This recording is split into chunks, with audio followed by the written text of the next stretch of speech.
Hey, hello everyone. Welcome to Liam's Lyceum. I'm your host Liam, aka Himvar, and today I have a co-host with me actually. So we're going to be going over some things, but this is kind of an introduction to, Tim's totality, as Tim would put it. That's Um, right. and Tim is a very great artiste. He is a writer of note, or that you should take note of. Um, and True. we'll have Tim along for the discussion today. Yeah. So thanks for coming, Tim. Yeah, happy to be here. Thanks for inviting me. I don't know, but thanks for having me here. I don't remember exactly what happened. You are here, and I'm happy. Um, so, okay, so today we decided that this bad boy, when it came out, which was just like late September, Pretty um, recent.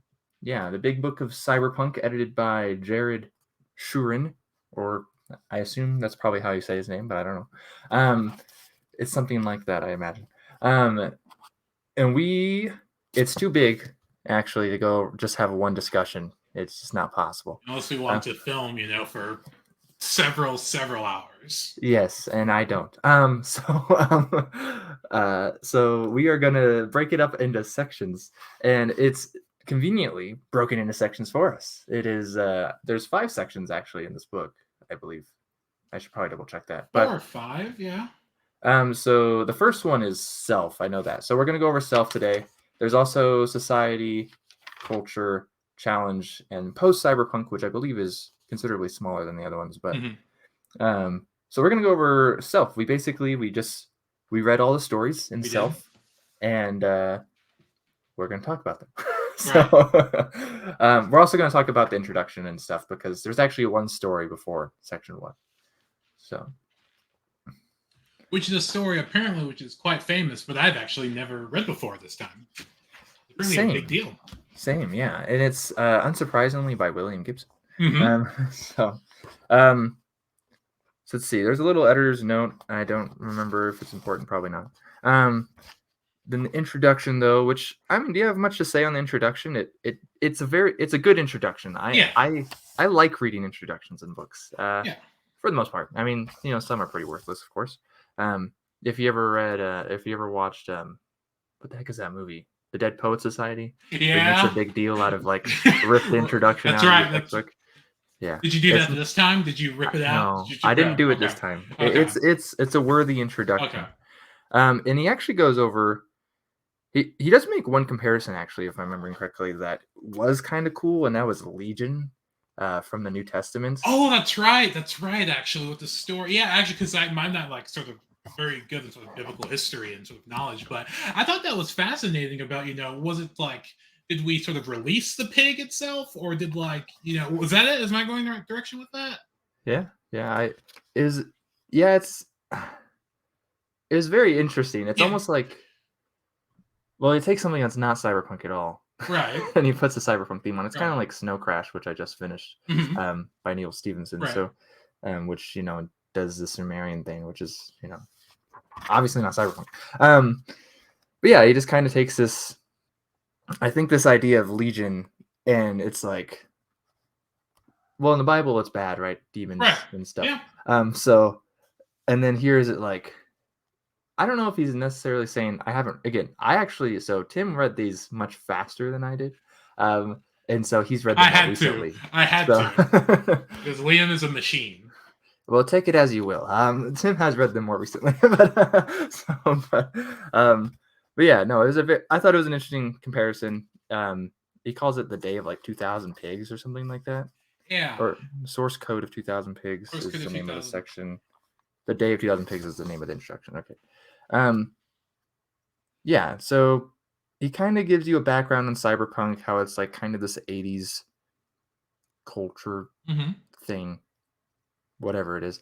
And then he's like, well, let's kind of, I think in my mind, it's like kind of let's see what it is essentially. And he's not just going from the 80s. It's not just 80s, early 90s, if you would, which is generally what's associated with cyberpunk. That's how You I could go late associate it. 90s, Mm-hmm. but not much later than like Ghost in the Shell, probably, Right. which Yeah. is Yeah. that was like 98, wasn't it, or Yeah. It's something? 98. Yeah. And I don't recall when Akira came out, but is Akira early? Yeah, it's earlier. It's like 88, I think. Okay. Oh, that's right. It is So 80. Yeah, and it's real. Like I also get the sense, and I don't know if you got this too, that he's pretty much saying that like cyberpunk itself was a concept that wasn't really realized. Like there are all these sort of like ambitions, and like it failed because like its very nature, in a sense, almost was to fail. It was something that like that came in a way commercial, I guess, which is I guess how we think about cyberpunk today. Um, like this thing that was created with all of these sort of potential ideas of like critiques and attacking society and culture and all that, and the self and all the things, and that like it became what it actually was supposed to be fighting against, really. And so he calls it sort of like this great, I don't know if it's also a great failure, but this thing that wasn't really realized and how it should have been. It became sort of commercialized. That's how I took it in a way. yeah, it was. It's kind of actually, this ties into that first story. Right. I think where you're going is where it's like this. If you read like older sci-fi, it's like, oh, the future is going to be awesome. Right. And then by the time you get to Gibson, it's like, wow, the future sucks. Like, very much so. Yeah, the future is terrible, and the future is terrible, and there's probably nothing that we can do about it. It's going to go this way, and it's nothing. Yeah, like you said, comparing it to the fact that it's not like the sort of shiny 1930s. It looks like the intro to Futurama. With the tubes and all of them. Right. Yeah. Yeah. Or it's like the Emerald City or something, Wizard of Oz or whatever. Yeah, Metropolis and all that stuff. Yeah, and I think that's why he starts with the Gernsback Continuum, because that sets the tone so Absolutely. Well. It's like the story itself actually doesn't feel very cyberpunk at all, in my opinion. It comes out around that time cyberpunk is really like in its infancy. In 81, I think that's the same year Johnny Mnemonic came out, which is also I actually think you're right. Yeah. So, and that's more cyberpunk. I haven't read that one. To say, but I'm pretty sure that's cyberpunk.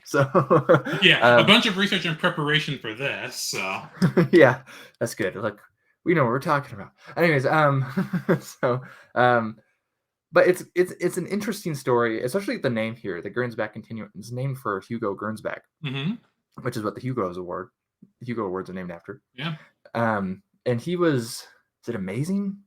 I get my old sci-fi magazines mixed up. Amazing science fiction. What is it? I think it is Amazing Science. It's like Amazing Science Fiction Stories, maybe. I don't know. It might have had a few name changes too. I don't know. I think it's amazing. I think Hugo Gernsback. It's amazing stories. Amazing stories. Amazing stories. Okay. And so that's actually like one of what a lot would consider the first speculative fiction pulp magazine. Yeah. I believe it started. I think it started in 28 or 29, actually. And yeah, they would have been right around Weird Tales time, actually. So I'm not entirely sure which one came first. I did notice at one point. I just didn't look recently. But so I know Weird Tales turned 100 this year. Right. Literally this year. Yeah, that's right. That's right. Yeah. I celebrated with a video back in February, which is hit newsstands. I'll have to go back and watch that. Yeah. But anyways, it's essentially looking at there's a golden age version of sci-fi, which we already talked about. Ooh, it's gonna be awesome, the future flying cars and stuff. And everyone's gonna live all happy and stuff. I mean, there's some problems with pulp sci-fi anyways, right? I mean, like women are always not how we write about women these days. There's an absence of anyone of color essentially. But I mean, this idea is that it's still going to be awesome. You know what I mean? It's funny actually in the Gernsback Continuum. I think they're purposely blonde-haired and blue-eyed, aren't they? I think so. I think probably a jab at that. Wait, and it's very true because like it's funny because you think about that because it's supposed to be great and flying cars like you said and just like pills that are a hamburger is like a pill you can swallow and all that stuff, and then like you get to the 80s and there's like a Cold War and famine and people are dying, and reality just sort of is not exactly it's not flying cars and robot butlers and things. It's not nearly as nice. Clean and sparkly, Yeah, right. Definitely not clean. When I think of the 80s, I definitely don't think clean in any way, shape. I think it's literally the opposite.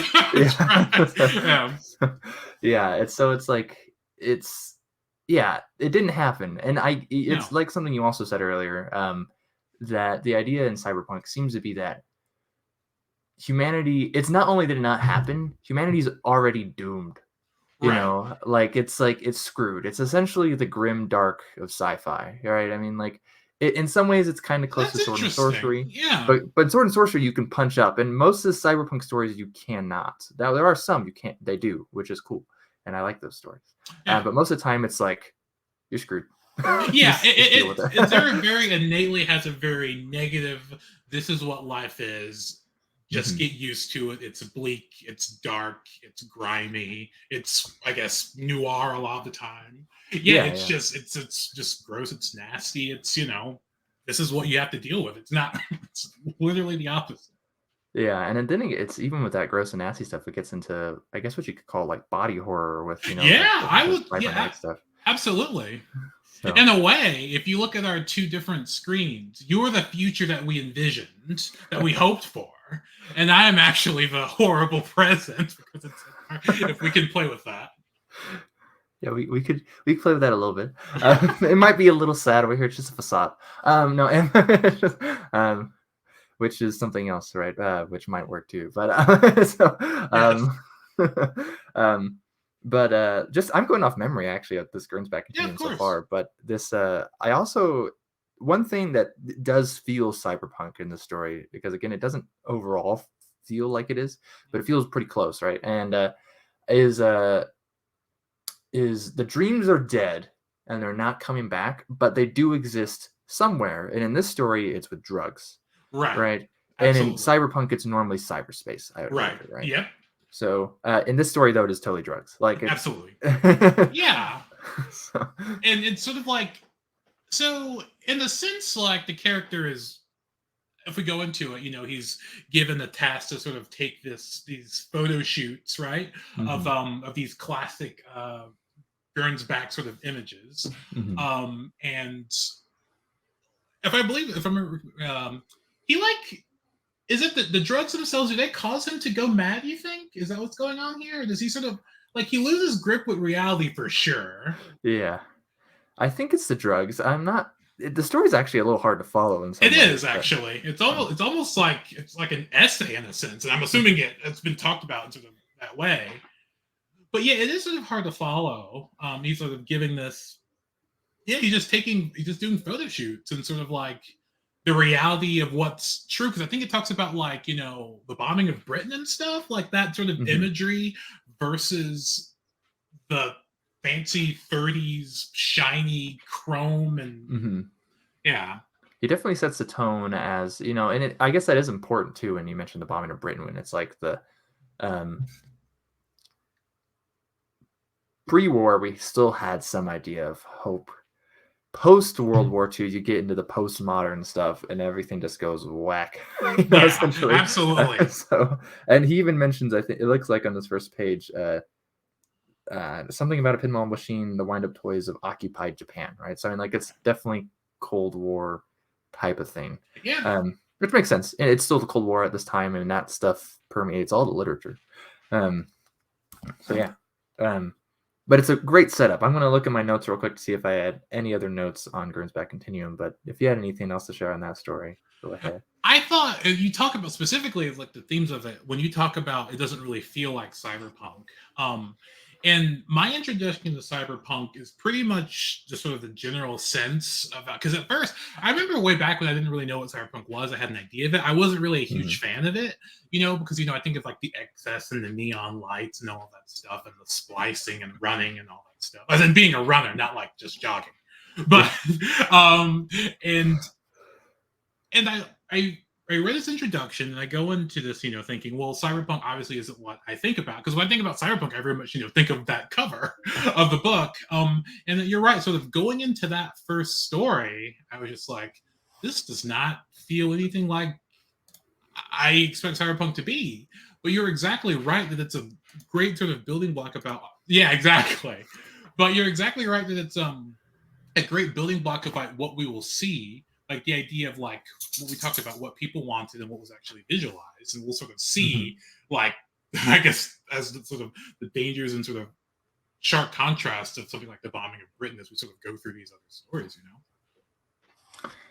Yeah, it'll be interesting, and it's also like a nice middle. It kind of reminded me of some like new wave stuff. I honestly got like some Moorcock vibes when I was reading this. So Interesting. Moorcock is if you haven't read Moorcock, you should. But Right. I haven't read anything of his that's fantasy. I mean, anything that is science fiction. I should say. Oh yeah. He's definitely more known for his fantasy. So, I don't know if I've read anything by him that's like explicitly science fiction. I have some of his stuff, but yeah, I realized we didn't like introduce our like where we are in cyberpunk. Kind of like I kind of like I did a little video on introduction. Yeah. Like, what is cyberpunk recently? It doesn't explain how I came to like understand cyberpunk, but like it kind of does. I like Ghost in the Shell. I watched Acura and stuff like that, and Neuromancer is awesome. I read that only about a year ago though. And yeah, just stuff like that. So I feel like, Tim, you were a little less experienced with cyberpunk in some I ways, would say, yeah, absolutely. Yeah. I think I remember reading Neuromancer years ago, but not even sort of considering it as a part of cyberpunk, as in like at one time was like great, like the 100 best like science fiction novels and stuff like that, and it sort of involved in that. And I read that, but I wasn't really sort of tapped into it, and it wasn't until this book really. Like I'd read I'd seen Ghost in the Shell, I'd seen Akira, I'm trying to think. Obviously, I'd seen Blade Runner. And so I was familiar with these themes. Like, I like tabletop RPGs. I hadn't played Shadowrun, but I was familiar with the sort of the concept of Shadowrun. And stuff like that. And I know people even sort of usually lump like the Matrix in with cyberpunk in a way. And so, I'm familiar with the Matrix and all that stuff. But I would definitely say, and the video game Cyberpunk that just came out a year ago. So I was definitely familiar with the concepts and the vibes of it, I guess. Maybe the stereotypical stuff.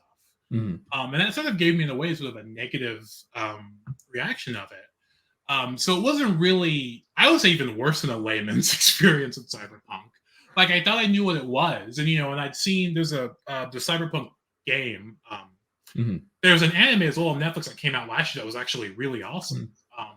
That was really good. And so just sort of really tangentially as part of just watching a bunch of speculative stuff, really nothing.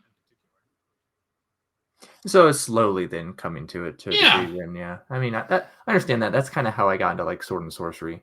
Myself. But yeah, I mean, I like cyberpunk. I think it's a fun genre. It does resonate living today. So I mean, sad to say. And I think that's because I generally like the more sort of fantastical type of stuff, like space operas and stuff. And so, like when I would get into cyberpunk, it's sort of very like very down sort of in the trenches. It's very close and intimate. And that was something I'd never really super as interested in. And so I was just like, yeah, it's pretty good. But I was like, I'm just going to dive in because Liam's doing this. I'll see it. And so this was my first sort of major experience, actually. Yeah. Without idly just speculative stuff. Well, nice. I'm glad we're doing this stuff. So, okay. Well, sweet. Well, actually, let me double check my notes one more time. Sorry. I cut you off. Oh, no, you're good. I did mention also that it's kind of like this, I guess that golden age sci-fi also. If you were to put it into an art style, I mentioned it's like Art Deco, essentially. Yeah. Like the future. So, which is, I think Art Deco looks cool. I think it looks awesome, actually. Yeah. So, but yeah, you kind of get the typical run-of-the-mill stuff in Gernsback Continuum. I also just was flipping through the pages here, and it like mentions Coca-Cola, so you're getting that corporation stuff. Absolutely. Okay, so now we're going to get to the actual section of self here. And let's see if I didn't take notes on the introduction to self. It kind of vaguely just goes over the stories. One thing that is cool, though, when you find it, it's obviously about identity. Obviously, yes. That's what self is. So that's like given. There's not much to say there. Cyberpunk is going to explore it. There's not much to say, I feel like, before we get into the actual stories itself. But what's cool also is that you get this. If you do read through all of like, we're going to go through these stories because that's what Shurin, I think, whatever his name is, does. That you start before Cyberpunk. And then you go. I mean, I would still call it cyberpunk, but when people again associate cyberpunk, they're thinking 80s and 90s normally. So Right. we go to today Right. essentially, which is cool. You don't see I mean, a lot of these stories are new, and a lot of people. Well, one thing that's actually cool about the whole collection is essentially all short stories. The first one in itself is actually a novella, but I was very upset with you when I dove into that. I was like, Leo, this is not a short story. Yeah, it's definitely not. But it's good. Good. So, and I think it was the longest one in section 1 as well. Probably. It would have So, to be. There was a couple other kind of long, but that one definitely for sure has to be the longest one. yeah, I would. So, if you are thinking about getting into this, I wouldn't worry. I would just go along for listening to this discussion. I If would. anyone's listening to this, and I would just read these, and Yeah. don't worry about spoilers, even what we're talking about here, because I think I think it's so hard to spoil a short story, anyways. I mean, like, Yeah. spoilers are. I make accommodations for people who care too much about it. I say too much though, right? So, but yeah. Anyways, so that's Self essentially though, and it starts with I think it's 1973. Yeah. Yeah, and it's like a person. It's basically, I think, the personal relationship with technology, essentially, right? Like a very Mhm. personal, intimate, and in more ways than one, relationship with technology. Yeah. It definitely. I mean, maybe while not like feeling 100% cyberpunk, it feels pretty close. Absolutely. Yeah. So this is the girl who was plugged in by James Tiptree Jr., which is a pen name. Um, I wrote down the author's actual name. I should probably. It was Alice Bradley Sheldon. That's right. I'm not sure if like Sheldon's her married name and Bradley's like her maiden name probably. So she wrote mostly under this man's name essentially. You can imagine why probably. So but it was interesting because you looked this up too actually. Yeah. That she died the same day as her husband after shooting him and then shooting herself. Uh, Yeah. Assumingly a suicide pact. They're not quite Yeah. sure. Assumedly, So yeah. Like they have like friends saying that, yeah, we knew that they were. I mean, I don't know. I don't want to ad lib, but they're friends who say that, like, yes, it was absolutely a suicide. Like people who apparently knew them well. yeah, which is interesting because that was I didn't put the year she died, but I think it was in the 80s. I think. I 87.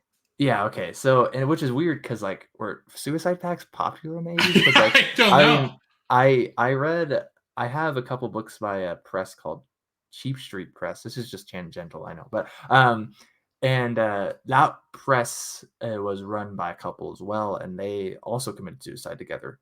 And I When? think it was in the 80s. Wow. But I'm not 100% sure on that. It's been a minute. Yeah. But so I sort of like, not even to be sort of glib or cavalier, I sort of like, you know how they say that, like, that artists and creative types are sort of out there in a way? And so they sort of are on this sort of level that which would be kept. So they're on this sort of like level of things that sometimes, we don't understand or just sort of interesting to us, but it might be sort of, I don't know. It seemed like it just sort of briefly looking into it, they had this sort of like very sort of creative and loving sort of bond in the suicide mhm. pact in a sense was actually a part of that. Yeah, it's very interesting. I Yeah. haven't read much or heard much on him at all, so that's something I'll have to look Yeah, I into was just sort later. of, I yeah. guess, yeah. And apparently this story itself, I guess, I get to feel this story is something of a classic, right? Yeah, I think in fact before I started reading this, I was looking up like to see if there's any lists online where people would recommend some cyberpunk stories, and this was on a couple of them. So it's highly regarded. I think it might have won a Hugo. I'm not. I'd have to double check that again, but Or a nebula or something like that. yeah. Man, I thought I took good notes. I'm not even taking good enough notes. No, It won the Hugo for Best Novella in 74. sweet. Okay, so it did. You know what also won a Hugo for a novella? Ilmat and Linkmeyer by Chris Leiber. So That had to happen. That's fair. That's fair. there you go. That's an aside because that's not cyberpunk. But so this one does touch on some interesting things. The one thing you mentioned already was like kind of being plugged in. It's not cyberspace. It's not quite. Um, I guess what sci-fi term would be like tape, putting like recording a version of yourself or like a copy of yourself and putting it in a new body, Right. presumably when you die. I've seen it used in like space opera if you need like far future space opera if you need to be like in a different solar system. Right. You appear, you materialize Yeah. elsewhere. Right. Yeah. So it's just like kind of that, but it's not because she's controlling essentially she's 17, I think. Yeah. Teenager She or something, or a little over, around that age. Yeah. And she, I mean, I wrote down what she has. Pituitary dystrophy. Yeah. It It, disfigures her, I guess. right. She's very So the author Tiptree is very sort of clear on she's like the rings of the society. Talks about her appearance not being appealing, that sort of thing. yeah, yeah, it definitely puts her as an outsider.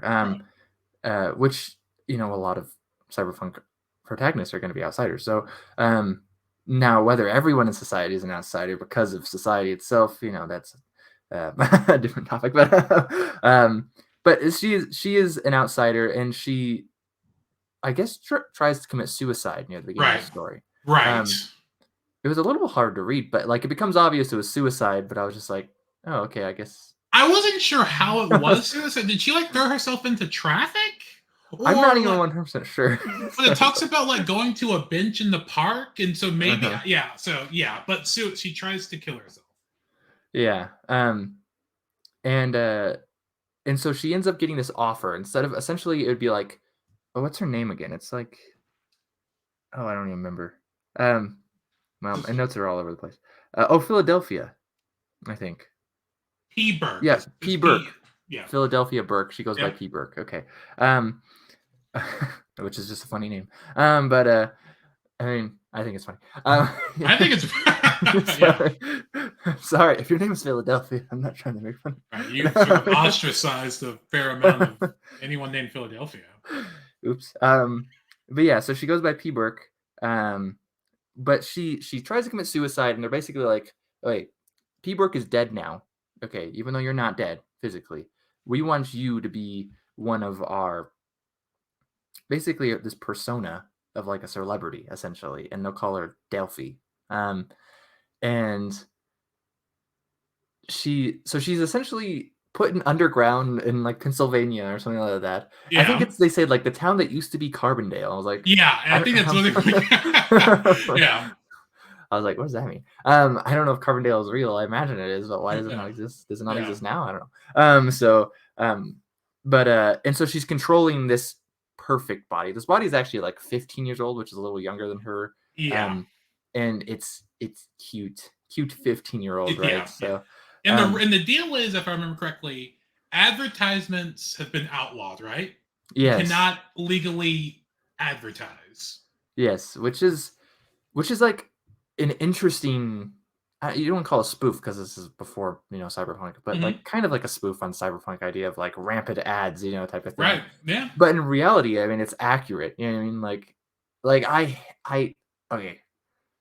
I hate it. So when like I see a celebrity in an ad, well, I hate the ad anyways because I don't want to watch any. But like it's just like I don't care. Like I'm never gonna buy that product just because you're in this ad. Right. Like they're selling you something personally because they're in the ad and you want it because Tom Cruise is selling peanut butter. Yeah, right. Whether it's like a sports player or a movie actor or a singer, I mean, like that stuff does affect society. I mean, it must have been doing that in the 70s as well. Or Tiptree is just very prophetic or something. I don't know. So, and I thought it was really interesting, and I think if I remember correctly, basically, I think society, the masses, as it were, actually rose up against this, and they outlawed it because society was upset by all of this sort of advertising, actually, and the culture of it. So it looks like there was sort of a rising in a sense, and the government had to enact it in this way to stop sort of like this evil or sort of pernicious way of like taking advantage of consumerism. Yeah, and they have to be like careful, if I remember correctly. Right. They can't like make sure it's not an ad. You know what I mean? It's just right. I mean, we're choosing what you're going to use for you, but like you can't let them know that. So absolutely. Well, my connection is going a little shoddy right now.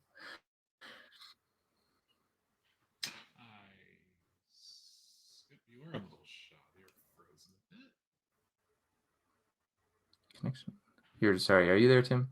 I'm here. Can you hear me? I see you now. You are a little blurry. Oh wait, sorry about technical difficulties there. What were you saying? I think you were talking. But we're talking about okay. consumerism, advertisements. Oh yeah, okay. Yeah, so they basically just have to make it, obvious that, or make it that it's not obvious that they're trying to influence essentially consumers. So, which is an interesting thing on like the, this is a consumerist like take. There's this. It's again not quite a separate body. In fact, that's where the problem comes in the story. You know what I mean? Near the end there, and which is rather heartbreaking in a lot of ways. But it's not quite cyberspace. So, and then you get this outsider protagonist, and oh yeah, one thing that I thought was interesting in the story is that Delphi, who's this body that has no mind, I guess, without being radioed in. I don't know. But they do say, if I remember correctly, they do say that they grow them or something like that, or create. There's something in there that implies that their facility. I don't know if they're test tubes, but they say something along the lines of we grow them or create them or bring them into being somehow. Yeah, it's kind of interesting. Which seems insanely high tech to me. It does. So, but one thing that's interesting is that Delphi, though, is when P-Burke is not in Delphi, right? That Delphi is essentially just a dead body, right? Yeah, like when she's sleeping and stuff. Yeah, but then Delphi says things while she's sleeping, so no one's supposed to be in it. Right. Which is like what I mean, like, and part of me was like, what is that supposed to mean exactly? Because like it doesn't really say. Tiptree doesn't tell us what that means exactly. But like subconscious and that sort of thing. Yeah. And like it was I don't know, it was just an interesting story. It was an interesting one to think about. It's not like the most exciting thing. Actually, one thing I think that keeps it rather engaging is the narrator, who is just that was cool. That was cool. Funny. It's like, how do you like? They kept on referring. Let's see. It's like, so they address you, like kind of like they're like as like an audience member. It's really dramatic. And they refer to it like as the future. Like, I'm going to tell you a story of the future, essentially. And they'll call you. They say dad. And daddy, which I thought was weird. I thought it was like 70s like jive or something. I don't know, like just sort of like cool cat talk. Yeah. I just thought it was like funny. I'm like, I'm being called daddy in this story. Do you think that's like a cyberpunk thing? Because we see a few, not the being called daddy, but we see not yet anyway. But we see a few like that sort of way of narration where it's like, hey, this sort of like streetwise, let me tell you something about like the second person, like, let me teach you about this world, what it's like, you bumbling idiot, this is a street, this is a city, this is cyberpunk. Let me tell you something. Yeah, no, and it works though a lot. It does. I thought this narration, I don't want to say saved the story, but it made it interesting to read. I mean, otherwise, Tiptree's style is like, I mean, it's not like, again, I just don't think it's the most entertaining story ever, but it did get me thinking, and the way it's narrated is, I don't know, I think it works. So there's a good narrative voice there, and it's actually it was a good read. And I think we'll talk about that, but sort of my favorites tend to sort of have a good voice or sort of interesting narrative and that sort of thing. We'll see. Yeah, and there's definitely some commentary also, of course, on just the role of women in society, right? Especially with there's a line. Oh, I don't even stinking remember. But it says it's a really short, so it just says you're a doll, right? And I'm just like, it's accurate to the story, you know what I mean? But like, what else does it mean? I mean, it reminded me some of what's his face's Henrik Ibsen's A Doll's House, which is a play. I don't know if you're familiar with it, but I'm not. Which I think is from the 19th century. So, but it kind of reminded me of that. There was another quote I wanted to look at real quick if I could find it, because I did not put this one in my notes. I just made a note of it. If that makes sense. Let's see. The news, I think, is what he says. Yeah, the news, he laughs. There's nothing in the news except what they want people to know. Half the country could burn up and nobody would know it if they didn't want it. D, can't you take what I'm explaining to you? They've got the whole world programmed. Total control of communication. They've got everybody's minds wired in to think what they show them and want what they give them, and they give them what they're programmed to want. You can't break in or out of it, and you can't get hold of it anywhere.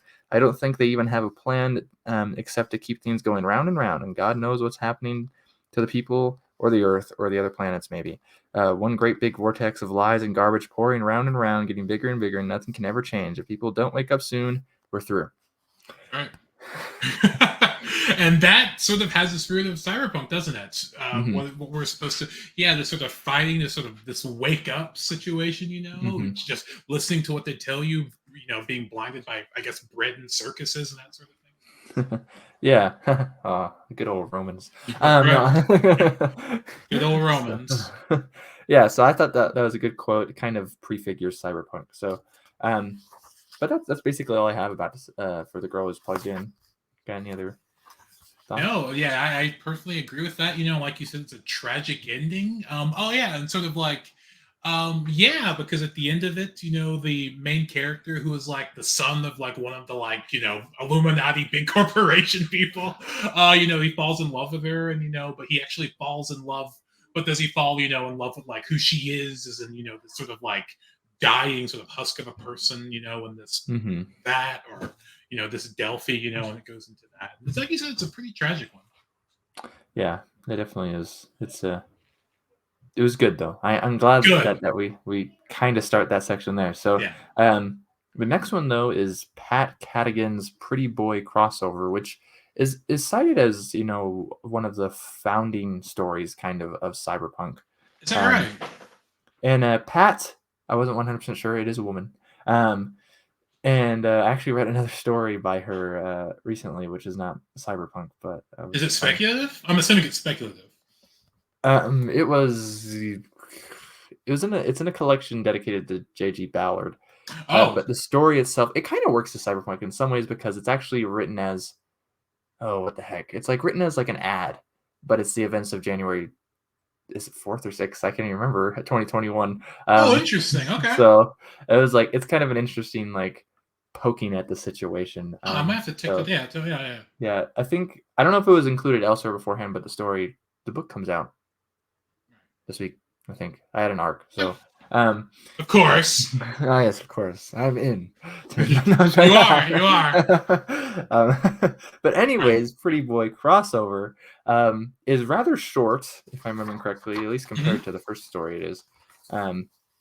It's not too long. It's like, I don't know, 6 pages maybe, and not quite 6 full pages. And it's from 1986. It has some epigrams, maybe you'd call them here, epigraph. So I don't know how it would work in a short story. And it says, first you see video, then you wear video, then you eat video, then you be video, the gospel according to visual Mark, and then watch or be watched by Pretty Boy Credo. I'm not sure how to say his name, but it's like, this story is weird. It is weird, but it's also when I was an idiot and immature, and I was like, Cyberpunk is dumb. Not that the story is dumb, but like the excess and the flashing lights and the nightclubs and stuff. This is sort of what I was thinking about what's going on in the story itself. Yeah, it's an interesting one, and it kind of sets up that like nightclub type thing, and then at the end it gives you this person that is not the main character, mind. But this person that this main character is thinking about is just digital and digital only, right? And so immortal in a sense. I mean, you got, which we will talk about again, like the idea of like getting immortality from this, like uploading yourself somewhere. Yeah. Yeah, but at the same time, like, and I think that's the thing that our main character, I don't remember his name. But I think it's just, does he actually have a name? He's a pretty boy. I know that. Maybe he's a pretty boy. Yeah. Which is a funny thing anyways. But Bobby is the digital person, I think. Right. Yeah, maybe it's just Pretty Boy. I think it might just be Pretty Boy. But yeah, he's like, he kind of have like this. They're like, become one of us, pretty boy, and he's like, no, like at the end. So, Yeah. and it's like it's kind of like this also this like ship of Theseus idea, right? Like, is Bobby really Bobby at this point? I mean, like, can Yeah, you of be course. Bobby when you're just a program? You know what I mean? Yeah. Like, can you be a brain in a jar, Descartes?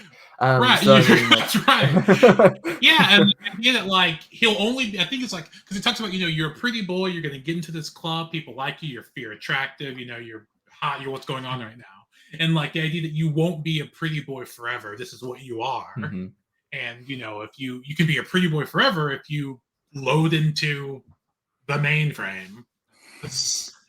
essentially. And then you kind of, but like, right, it's like tempting because it's like immortality, it's kind Mhm. of godhood in a Yeah, sense, you know what I mean? and And they so it's do just like like, people are like dancing with them and worshiping them on the dance mhm. floor. I think it is a lot closer to yeah, I don't know the kind of godhood. Yeah, of course.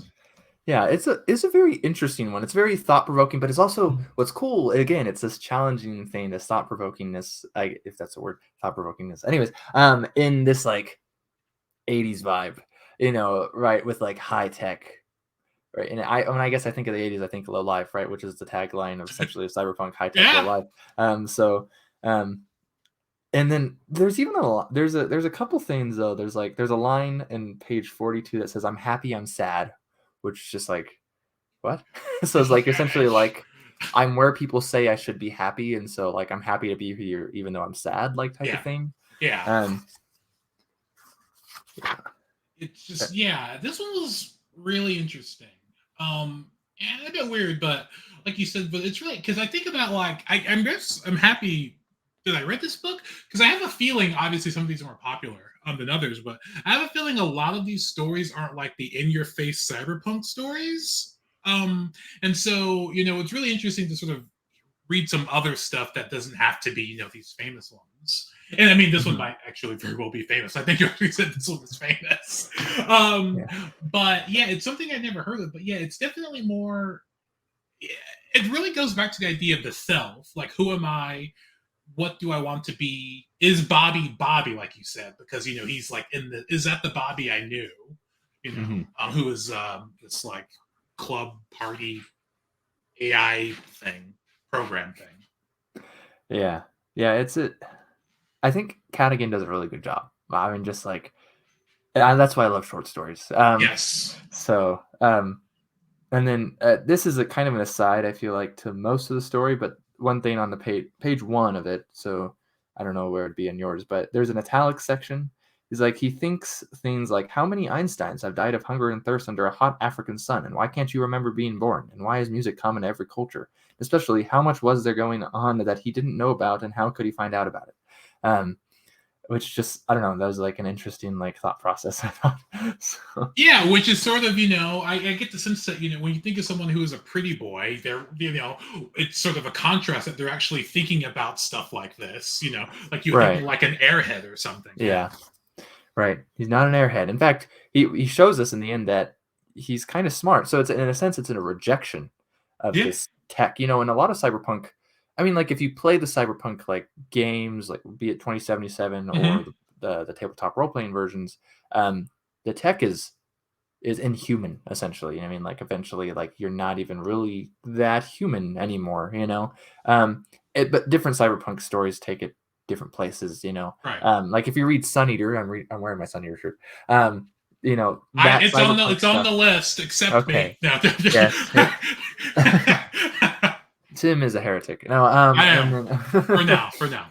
so, but it's in Sun Eater though, just spoiler alert, the cyberpunk stuff is generally considered bad. Like, at Human least, but augmentation and stuff like that. yeah, right. So there's kind of different points of views you have on that as well, um, because the main story of Sun Eater is told from this one guy from one culture essentially. And while he's very forgiving of other things about other certain cultures, he's very much not about the cyberpunks. Essentially, they're Oh, not called interesting. cyberpunks, of course, Okay. right? Okay. But he's very much just like, yeah, that's gross and inhuman, and I can't stand it, like type of stuff. So, and it works really well as horror Right. actually in Sun Eater, and that's like not surprising because it's horrifying sometimes. And also the sense, like, if you could just, or even like, I guess, like certain episodes of like, I don't know if you've ever seen like Love, Death, and Robots. Is that the name of it? Yeah, the animated show that's like, it's different, it's like anthological. The idea is, if you're one of those people who wants to, at least with Cyberpunk, forego those augmentations, you're not going to have a fair shot, and you're not going to be advantageous. Right. Yeah. In fact, that's kind of one of the jokes in my I wrote a Cyberpunk story recently. I mentioned this. Yeah, that's right. And the main character in that doesn't have any like enhancements or whatever, and so like he's going to a job interview, and they're like, "Oh, you'd be on disability, of course, since you don't have." And so it's just like, I'm like, yeah, okay. Well, I mean, that seems accurate to me. I mean, like if everyone had a chip in their head and you didn't, then everyone would treat you like you were disabled, probably. Yeah. And in a way, you would be, So, which was kind of my spin on like one thing Cyberpunk is good for with these enhancements is reversing disability. You know what I mean?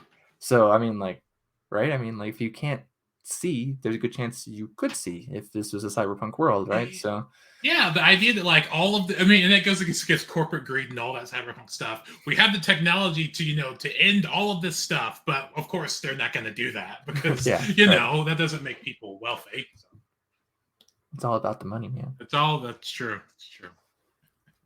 All right. Well, do you have any other thoughts on Pretty Boy crossover, or should we go on the next one? We can go on the next one. I feel bad because we have so many. I don't want you. We're gonna be if I keep sort of talking, we're gonna be here for like 17. Oh no, you're good. I realized we're like at 46 minutes. I'm like, oh man, we gotta get going. Yeah. So Wolves of the Plateau by John Shirley is the next one. It's 1988. If it wasn't immediately obvious, these are going in publication order essentially. I'm also assuming these are all right on the dates as well, but I know I mentioned this when I made my original tweets that they have a Fritz Leiber story in here later in the book, and it said like 73 or something like that. I was like, this story came out in 1950, like, and if you look in the back of the book, like it says 1950. I don't know why they put 73 on the page, but so is 73 like it being in an anthology or a collection or something? Yeah, I think that was the first time it was anthologized, or it's a collection rather, because it was the best of Fritz Leiber, if I remember correctly. But it wasn't a magazine before in 1950s. So, and that's a huge difference. Yeah, to be fair, I was going to joke about the foremost Leiber expert, which you are, at least of people I know. But to be fair, not to say that you're being pedantic, 20 years is kind of a big deal. Yeah, right. I mean, it is pre-cyberpunk, and I know we're getting off topic. We're talking about getting through this quicker, but it is pre-cyberpunk, but it's noticeably 30 years pre-cyberpunk if you look at it from 1950, which is just astounding in my opinion. You haven't read that story yet, but I will enjoy very much rereading it. So it's in this collection here, this anthology. Okay. I don't remember which part it is, but it should be the first story in whatever part it is, of course. So I guess it would have to, yeah. Yeah. So so Wolves of the Plateau, John Shirley. John Shirley is another one of those famous early cyberpunk guys. Funnily enough, the only other thing I read by him is a Halo novel. Can we cut you off? Novel. Funnily enough, the only other thing I've read by John Shirley is he wrote a novelization in the BioShock universe, and it's called BioShock Rapture, and it is awesome. Yeah, I didn't know that. Okay, his Halo book is good. It's called Broken Circle, and I don't even remember when it came out, but it was good. It's a good one. Yeah. It's got one of those plots where it's like presence, but also like 800 years in the past or something, kind of connecting them. So, and it's mostly about elites, actually. Interesting. So, okay. But anyways, we're getting so off topic here. It's my fault. I blame John Shirley. Yeah, John Shirley. What the heck? That BioShock book is awesome. You should go get it. I will have to check it out. But this one is set in a prison, I think. Yeah, right? It's a good old-fashioned jailbreak story, right? Yeah, a prison break, rather. Yes. And it's 9 a.m. and Jerome X wanted to smoke. I think is Jerome X our main character? It's been a minute since I read this one. Yes. Jerome X is the main character. So but theoretically, that's not his real name, I believe. Yeah, they have some interesting names if I'm remembering correctly, or some of them do. But essentially, he's in prison. He's in the cell alone until shortly thereafter someone else comes in. It's some Latino guy. Mm-hmm. I'm forgetting his name, but and they're just like I don't know. They're just talking, like, and, Yeah, they're just I think Jerome's like trying not to be racist at one point or something like that, and then yeah. um, Eddie, I believe might be. There's a few different characters, but yeah, essentially the cell keeps on filling up. yeah. Right. Right. And they realize that they're all people with these illegal enhancements, Right. which is why they're in the cell in the first place. Right. But it gives them an advantage to get out of the cell. I mean, and that's the story essentially. Like, Yeah. it's And it is cool. But yeah, but it's that is the story. They link up to take over which I actually thought was cool. They like link up to take over like the prison robot. Like Yeah. I think of like a video game of like a robot going back and forth across like a jail cell or something. Right, exactly. And they like link up with their sort of like illegal sort of upgrades, and then like they take over the robots, and then they get out of there, right? Yeah. Yeah, and it turns a little dark because I believe at least one or probably two or maybe three of the prison guards are killed in the process. So they're like, oh, but which is interesting though, because like it shows us kind of like this. Well, it's very I guess the modern word would be diverse, and it makes sense. It is right, and that's cyberpunk often in a nutshell, anyways, right? Heck, even wasn't Bobby Asian? I feel like he was. In the previous story. I think he may have been. Yeah. And so, which makes sense, I guess, because if you're looking at sort of like the dregs or sort of like the lower piece of society, and you want like a slice of life, this sounds weird, but like it's gonna be it's gonna be sort of it's a diverse place, and usually sort of upper epsilon looks a certain way, and the people that they push at the bottom are diverse people, who don't look like them. So yeah, of course, makes sense to me. Yeah, and you also get this like ethnic thing going on. There's also a drag queen. Right? Yes. A trans figure, who I remember correct. I don't know. They just refer to it as a she, right? I mean, like I believe, yeah. And so it's just I don't remember exactly how it worked out. There is a woman that is a president. I remember also they mentioned, and yeah, I mean. And I guess like the plateau itself, which obviously this is like 1980, what was it, 6 or something, or 88, I think actually. Okay. So like the internet or whatever, but like I think the plateau is like a certain part of cyberspace that is free of like it can make you or something. Yeah, like it literally. I think it literally might be the dark web, because it means like if you're there too long, it can like make you go insane. But it's also just like it's free of like government like oversight and control. Yeah, I think the dark web is literally. Yeah. I think that's actually quite literally right. Yeah, and there's some cool stuff in this story. I mean, besides just the characters themselves, the prison break thing, which is kind of straightforward. There's this line that says Jerome is a refugee from the middle class, which I thought was interesting. And then there's also with the plateau, to get out, they like almost become one.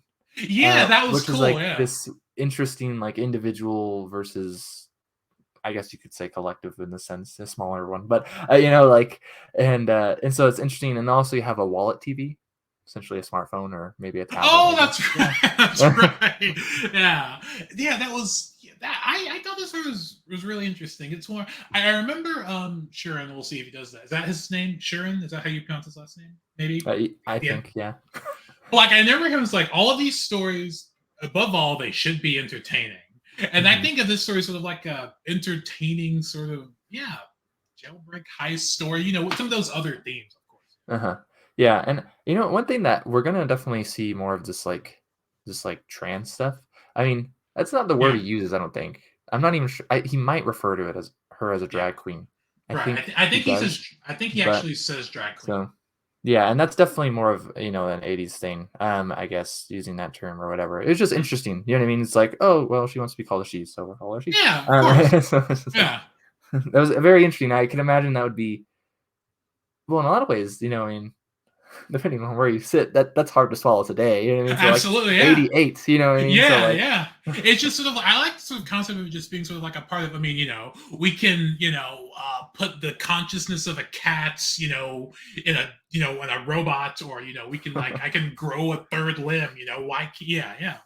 It's just a part of society. Yeah. Yeah. It is not quite getting to something like I mean, if you were to differentiate between transgender and transsexual, it's not Mhm. quite like this person is still a male as far as I'm aware, Right. but is referred to as a she, so it still is a woman, right? Mhm. And so you will get more into the transsexual stuff though in some of these other stories. So do you have any other final comments on Wolves of Plateau? Okay. The next one is an old-fashioned story by Phillip Mann from 1989. I like this one. This is the doll one, right? Yeah, yeah. This one is a pretty, yeah. This one, yeah. I thought this was This actually kind of funny. is uncomfortable at first. It I is. it's like okay, what's going on? But I mean, it's pretty straightforward, to a degree. It's like they have these I have a question. dolls. Yeah, how old are they? The dolls are the characters. The characters. Because I now look at it since like they're like teenage Yeah, friends. they didn't seem that old to me. They didn't need, yeah.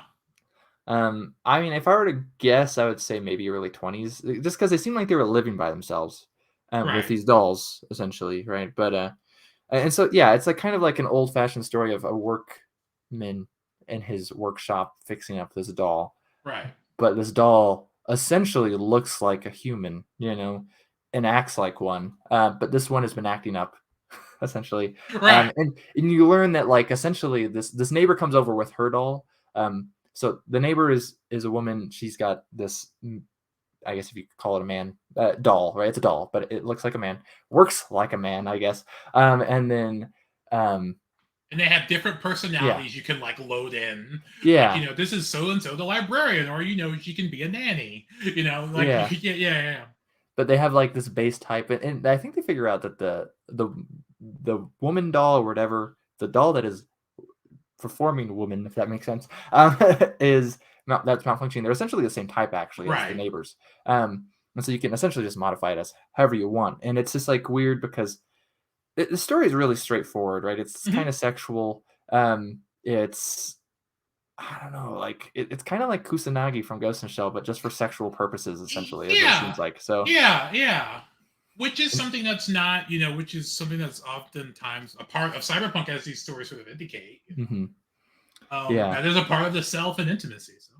Right. Yeah. It's interesting though because like it's a weird relationship where it's definitely the humans are in charge here, Right. right? And you kind of get that the dolls maybe don't respect all that much at the very end only, essentially, right? Which I actually did not see that coming. Actually, Uh huh. yeah, I didn't actually. Because like basically, yeah, because that's also kind of funny because, and it's weird, like you say, like they're working on this doll and like, oh, I accidentally spilt my lemonade inside. It's like someone's building something, and yeah, I was like, geez, yeah, and he's like, oh man, I actually accidentally, so like if you're like fixing it, oh, I actually broke this lug nut off inside of this doll. Yeah. Yeah. It's also just kind of a funny story because it's just this guy not knowing what he's actually doing, and he could Yeah. probably get some help from someone who knows what he's doing. Yeah, it's like anyone So- opening up something that broke and trying to fix it themselves. Yeah, but it kind of like asks a couple questions, but like one I found was interesting is kind of like this functionalism, like if you're looking at philosophy, like type of thing, of artificial intelligence almost, you know what I mean? Like because it seems to be intelligence at least to a degree, you know what I mean? Right. And Yeah. not in like free thinking, I guess. Right. So yeah, but that's kind of like left up in the air. Like I was kind of scared though at the end. I was like, oh my goodness, like it's all off page. It's never going to be written, but all these humans are going to die because they're assholes. Oh, right, So, yeah, like, right. Which to be, yeah, they had it coming. But yeah, yeah. you're correct. I forgot about that. Like the Dalek starts like wigging out and like Mhm. hyperventilating, like yeah, like malfunctioning, Mhm. and yeah, and then the other robots sort of, or I guess they're androids, like comes in and sort of takes, he's like, gee, you're treating her incorrectly. What are you doing? Why don't you take her to a Mhm. professional? Yeah, Yeah, that was an uncomfortable story, I it thought. So, was. Yeah. um, but that's basically my thoughts on that one. Do you have any others? Or No, I remember liking that one for the most yeah, part, but it's definitely uncomfortable. yeah. I guess one other thought. I mean, it seems very cyberpunk, but at the same time, it almost feels more like Dick. Philip K. Dick. Yeah. Like it's like maybe slightly not, but like it essentially is. I mean, yeah, it's really interesting. Like, this is one. Yeah, this is one of those stories I don't actively see in Cyberpunk as I know it. Right. Yeah, right. So it's nice to get these reading experiences It outside of it, is. essentially. So. I agree. Yeah. The next one's a pretty interesting one. I remember you mentioning this one. It's The World as We Know It by George Alec Effinger. I'm not sure how to say it. 100% rather, but it's from 1992. And this is right. This is the one that is like Arabic, second golden age, I guess you could say. Yeah, it's not. It's very much not Japan focused. No, yeah, absolutely. Yeah, so, yes. And so it has this like, essentially, noir, right? I guess the Muslims in Arabia became the corporation bastards essentially instead. So I mean, like, it's just and like, is it so? Yeah, and I guess like they're like sort of there came corporation bastards. They're like the dominant society, really sort of incredibly technological advanced. Yeah. And I think you said that this writer George Effinger actually has like a series that's like in this world, right? Yeah, it's called I'm probably gonna butcher how to say this, but it's Marid Odran series. It's a trilogy. The first book is When Gravity Fails, I think. So, I've been meaning to read it, so I haven't read it though. And I think you mentioned then that this story is about a character from that series. Yes, I believe so. Yeah, I looked into it's from that series, like I think this is a novelette sort of. It's a longer one. Yeah, it's a little long. That takes place in that world, and I think it is that main character. Okay, well, it's cool because I mean, like, I want to read those books. I didn't realize there was any short stories. I didn't know until you told me that I looked. Yeah, I like the different feel. You know what I mean? Like, it was I mean, I don't read a bunch of stuff that has like Arabic or Islamic stuff, thrown into it, and it's funny because you get like the same stuff from what I have read, a little bit. I think of like what the heck is it called? The Longships by Bangston, some Swedish guy, and it's a Viking novel, so it's historical fiction. But they go down to Spain, right? This Moorish Spain, I guess, and it's against the rules to drink alcohol, but most of them do anyways, type of thing. So like you kind of get that like playing here as well, right? And so I imagine that's probably rather pervasive in literature like this, but I haven't read much. So I mean, but it was a cool change of pace. I thought it was a little slow to start, actually. It was. So, would you call this a noir story? Kind of a detective-ish kind of. Could. Yeah. You could call it. Yeah, it was interesting, and I really like because basically, there's this company in this huge sort of tower that like sells floors for virtual reality spaces. Like one can be like Ptolemaic Egypt, I think is mentioned, or it can be like Mars. Yeah. Or Mars, I think Mars. Yeah. Or all of this sort of different place. It can, I don't know, it can be whatever you want. It can be like, I think you mentioned it can even be like sort of like even like a fantastical like fantasy realm. But people pay a lot of money to transform these rooms or these floors into whatever they want them to be. And some of the floors are being like ransacked, not so much ransacked, like each floor has like, there's like hubs where like the technology is kept to project this stuff, and they're being sort of like ransacked and destroyed, and he's called in to find out why, essentially.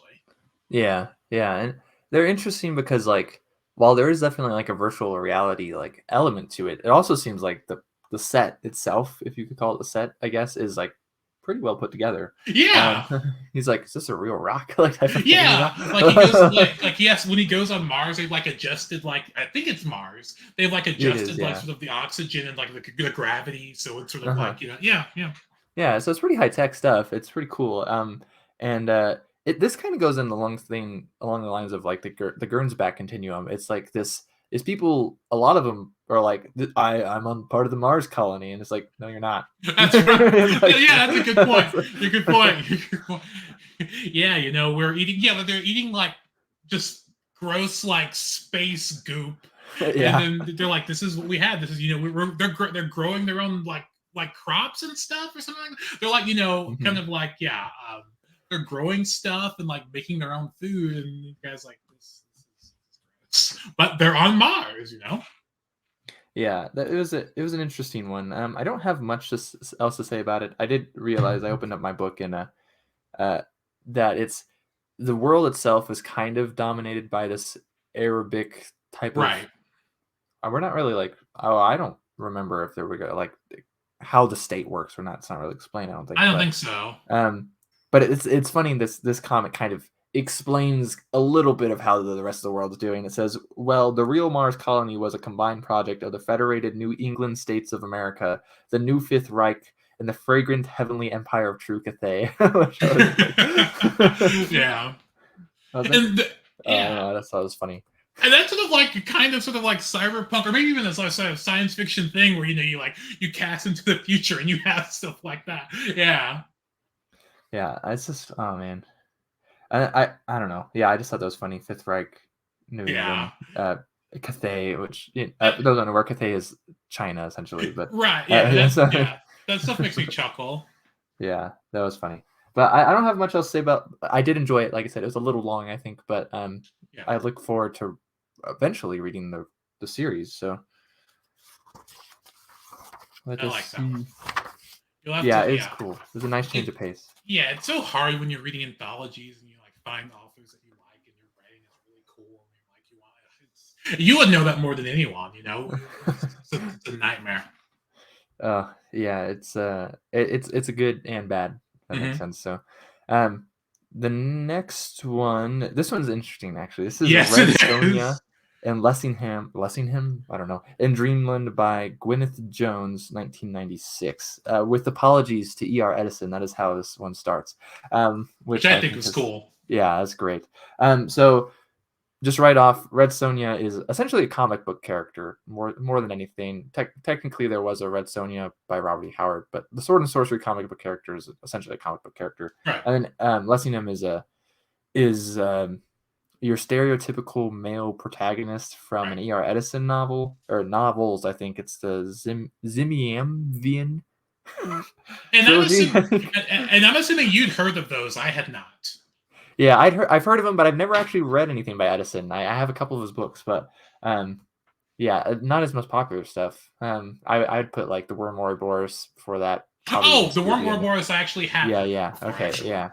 So and that's considered the one strong, but yeah. So he's an author popular in the 1920s, I guess probably. So this is interesting because it's kind of like it's virtual reality to get over sexual problems. Yes.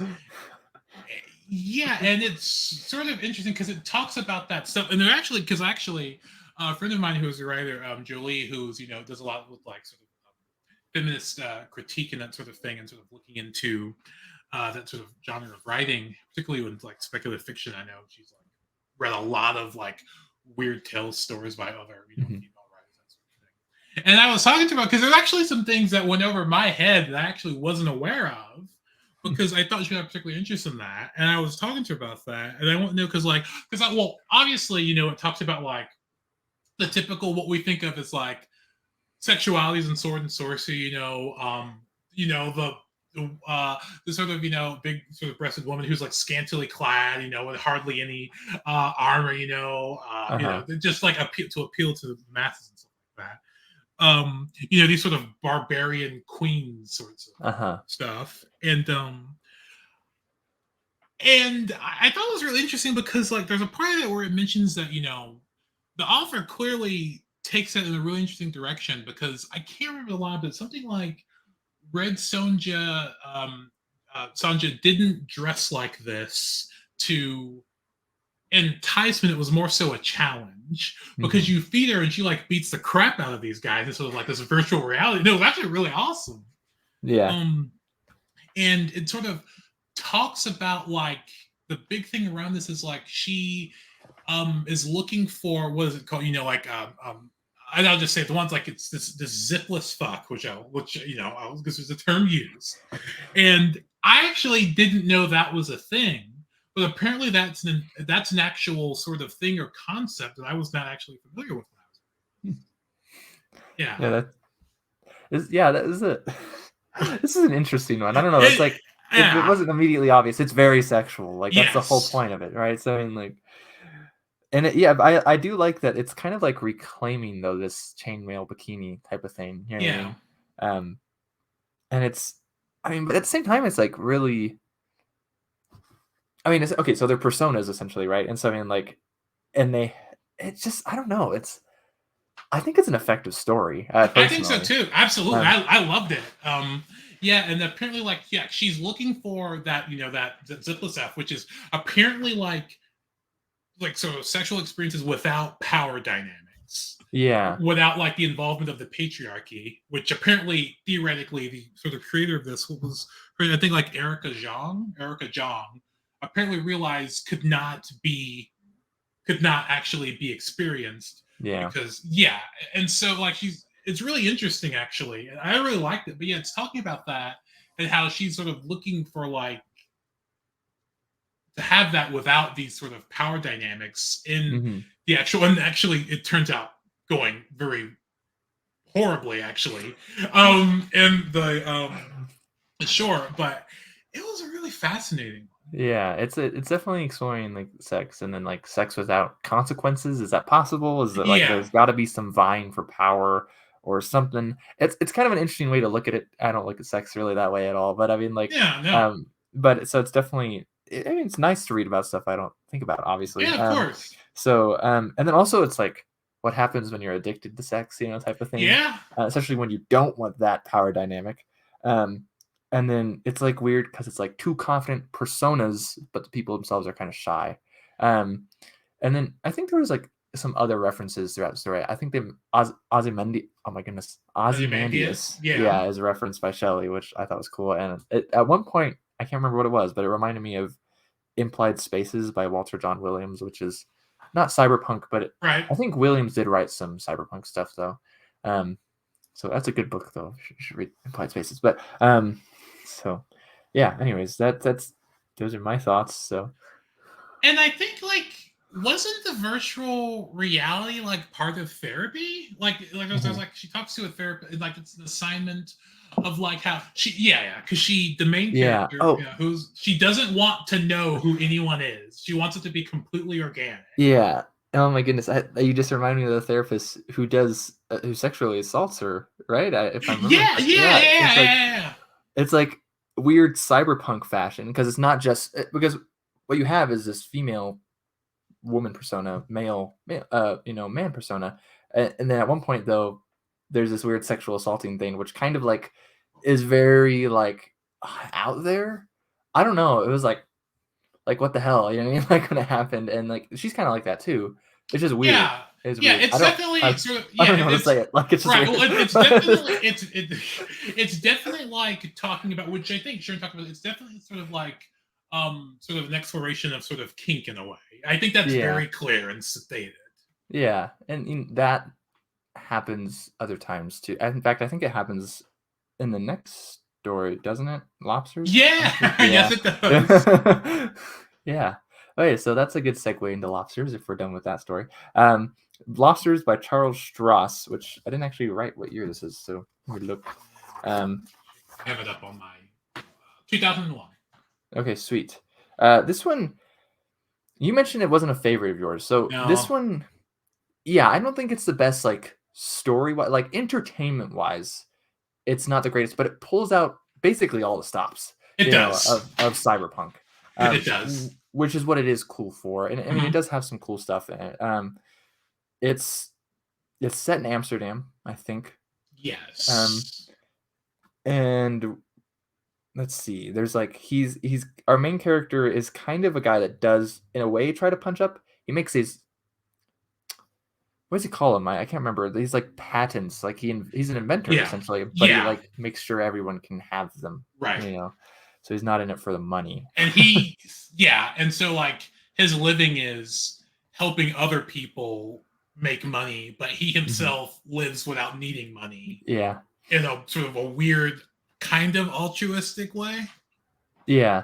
And at least an so he thinks. Story. It's is very interesting. It's got like the IRS is essentially a church, like asking for donations. Yes. Because no one pays their taxes anymore. There's a lot going on there. And then I'm not sure, probably maybe even gone a bit over my head, but like the lobsters were like a sentient AI, right? That were created and they were trying to like defect.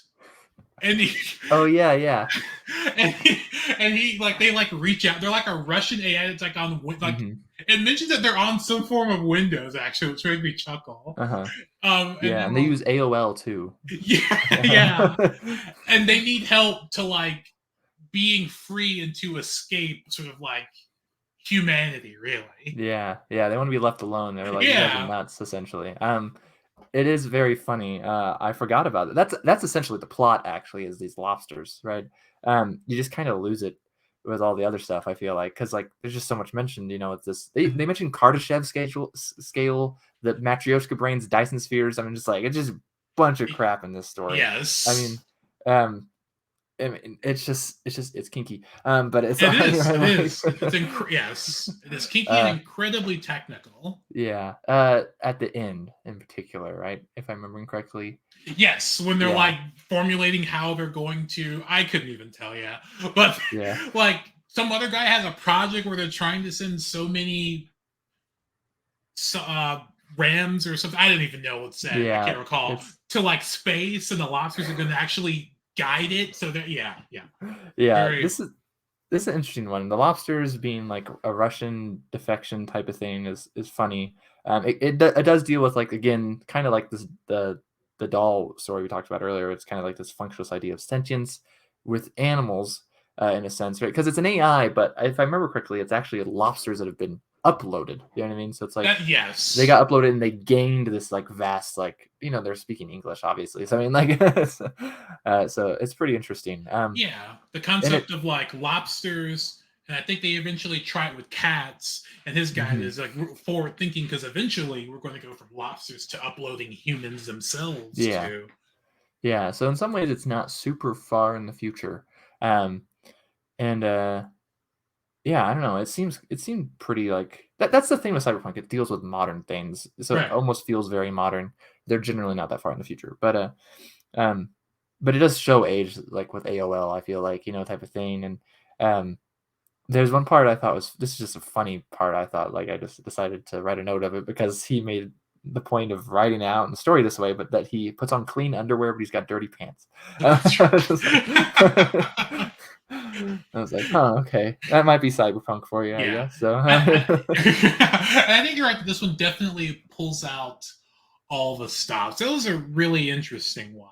And it sort of mixes in like, there's like the relationship between the guy and his fiance as well as in there. And sort of the power dynamics of that. Actually, there's power dynamics there. And, the relationships are done pretty interesting in this one, business and otherwise. So yeah, it is an interesting one. I referenced this story in my Cyberpunk story I wrote. I look forward to seeing how you reference it. It's just a tiny reference, but yeah, if you've read the story, which you have, Tim, then you should know. But anyways, your story or lobsters? I reference. Oh, you should notice the reference to lobsters. Okay. I was like, you haven't sent me anything. Okay. I need to go through it again. I'm slacking. Yeah. Next story though, if we're done talking about lobsters. So, hey, this one is really short if I'm remembering, but it's Surfing the Khumbu. I think it's by Khumbu. Richard Kadrey, something like that. Who was written like who I haven't read them, but he's written these. I think they're called Sandman Slim novels. Which are kind of like urban fantasies like Dresden, but I believe they're a bit more sort of like gritty. And yeah, if I remember correctly, and I've been wanting to try those out. But I did not know that. Yeah, because the name seemed familiar, if I remember correctly. But this story actually, I like the story. It was quick paced, and pretty interesting actually. And also, Yeah. One thing that's I think interesting off the bat is it's not in the city. Right. Actually, yeah, it's actually it's actually it's in the Alps or whatever. Not the Alps, but Is it Himalayas? Yeah, Himalayas. yes. Okay. Yeah, which is definitely a change of scenery. Doesn't Yep. happen very often in Cyberpunk, actually. No. So, yeah, that is. Oops, sorry. I dropped my phone for a second.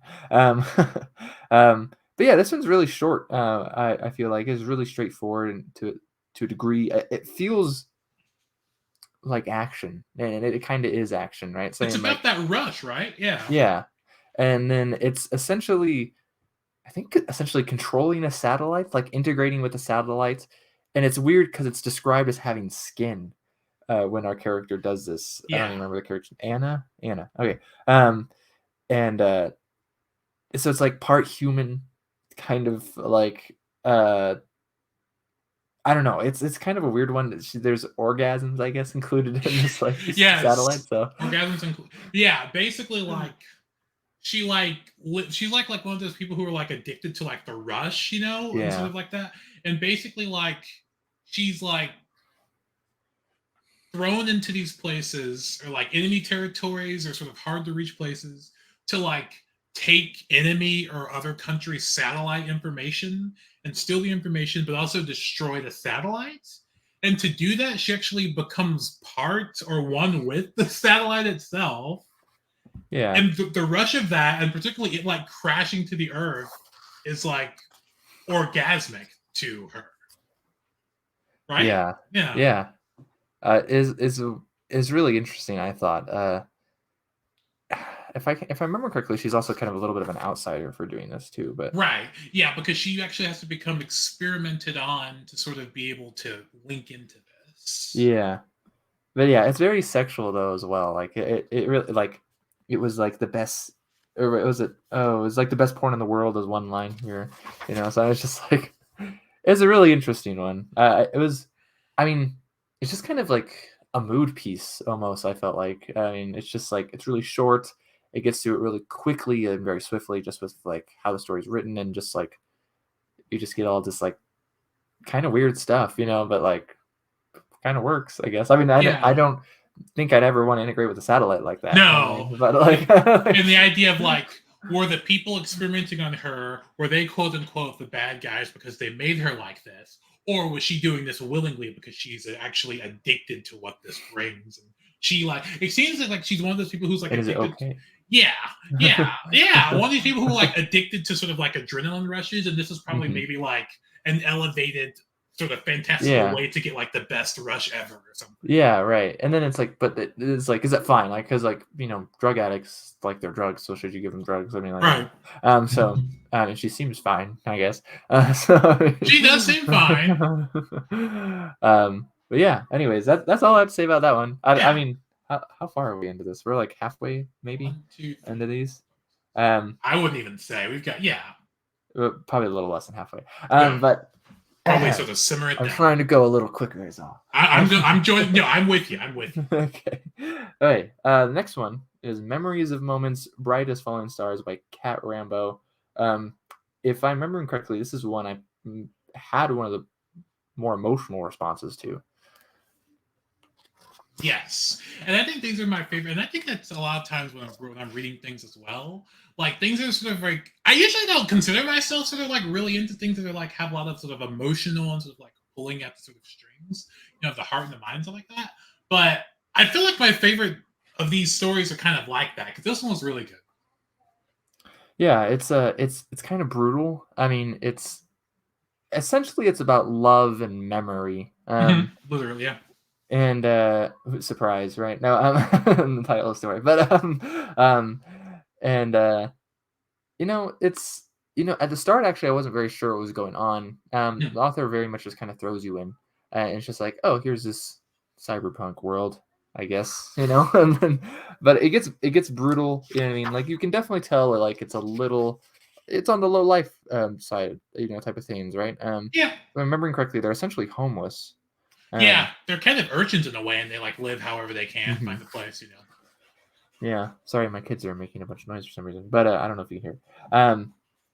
And yeah, so it definitely doesn't hold your hand, but again, it's really short, it's really quick, and It's a good one. it's kind of like a classic love story, I guess you could say, but not at the same time. You know what I mean? So Yeah. yeah, That's it's perfect. Yeah, Love and yeah, that one was good. Yeah, that one was a very good one. yeah, this was maybe of the first one to get like a decent emotional response out of me when I read it. I enjoyed all the other ones. You know what I mean? I would agree with that. And so it's just I don't know. This one is just kind of hits. You know. Is that something? Just a side note, just like here, is that something that the best stories do for you get an emotional response? Is that usually what you're looking for, or is it just you have to be in the mood for it? Yeah, I mean, I realize that like depending on my mood, I may or may not have an emotional response. You know what I mean? Like, for example, like my favorite Sunnier novel is Kingdoms of Death. Now, I realize it's a very well written novel. You know what I mean? And there's lots of cool stuff and things that happen in that novel that, you know, make it a favorite of mine. But also I was depressed as hell when I read that novel. You know what I mean? And so like there's some depressing crap in that book. I found it very cathartic for whatever reason. You know what I mean? So like so I mean like first I'm always first saying is entertainment. It is interesting though when I read like a book, I'm like sometimes I'm like, this is kind of okay. When, you know, like at another time it might like hit really hard. Right. And for whatever it was, I thought this was Same. good. It had a good response from me, That was good. and it's entertaining anyways. So yes. But yeah, we can go to the next one though if we don't. Yeah, it was actually it's very good. And yeah, like I think that's a good. You say Love and Memory. I don't know if that you took that from someplace. If that's actually a very good way of describing it. Actually, yeah, Love and Memory. Look at that! You should hire me to write. Anyone watching this? No, and because we are cheeky, we mean random access memory. And that's true. That's true. Hire Liam. And then hire me. Yes, and hire Tim too. For sure. But yeah, the next one I guess is 2007 because I got that one open already. It's The Girl Hero's Mirror Says He's Not the One by Justina Robson. Did not love this one. I didn't love this one either. It's kind of weird. I mean, a lot of them are weird, right? But this one's weird too. And so like it's kind of making fun of this girl hero trope. I feel like that you often get in like YA novels. Maybe around the time this was written, maybe you'd been getting it in movies somewhat or something like that. That's actually interesting. Yeah, that's actually a good point. Yeah. But it kind of feels like a fairy tale or a superhero story. Yeah. You know. It's not my favorite. It does have some like the one thing I did think was interesting is like this Lacanian idea of like the failure of language. Yes. I thought was, you know, just bringing it up. I mean, it's kind of explored. It's a short story, of course. So, and there's a musing on killing a poet, you know, which is of course, you know, as well. Yeah, you know, right? Like so, you know, and there's themes of identity, but as far as compared to the last one, on an entertainment level, the story itself is not as cohesive. It's not as entertaining. Right. So one thing I did find actually really interesting about this story, which why I remembered, is that like the augmentation that changes, they ingest them. It's like food. That's what I remember specifically. Like it's like bacteria or something, or like sort of nanobites are like putting in like yogurt and stuff and like food. And I was like, that's really interesting. I don't know how I felt about it, but I remember that sticking out. It'll happen to us probably in our lifetime. That's true. Yeah, I want to wake up and that's right. Yeah, no, it's an interesting one, but I don't have much else to say besides you know kind of recapping it like we already did. So yeah. But next one is The Completely Rechargeable Man by Karen Heuler. I think you like this one, right? I love this one actually. I thought it was is quirky the right word? I thought it was quirky, and I thought it was kind of it's sort of weird in concept because you know it's just like a guy has a sort of like an outlet plug in his chest or something, and you know they use it. It's used to sort of generally at first, you know, it can like power like one lamp. It's not ready for a microwave or something, you know, and this plug is used to just recharge things. But I thought it was not a whole bunch to talk about there really, but I thought it was really interesting and very, in comparison to literally every other thing in this anthology, it's very light.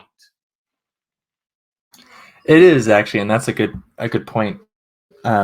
it Which feels isn't really very, my very bag. light. It feels, yeah, it feels, to me, it felt like a space age story almost. Yeah. It's just silly.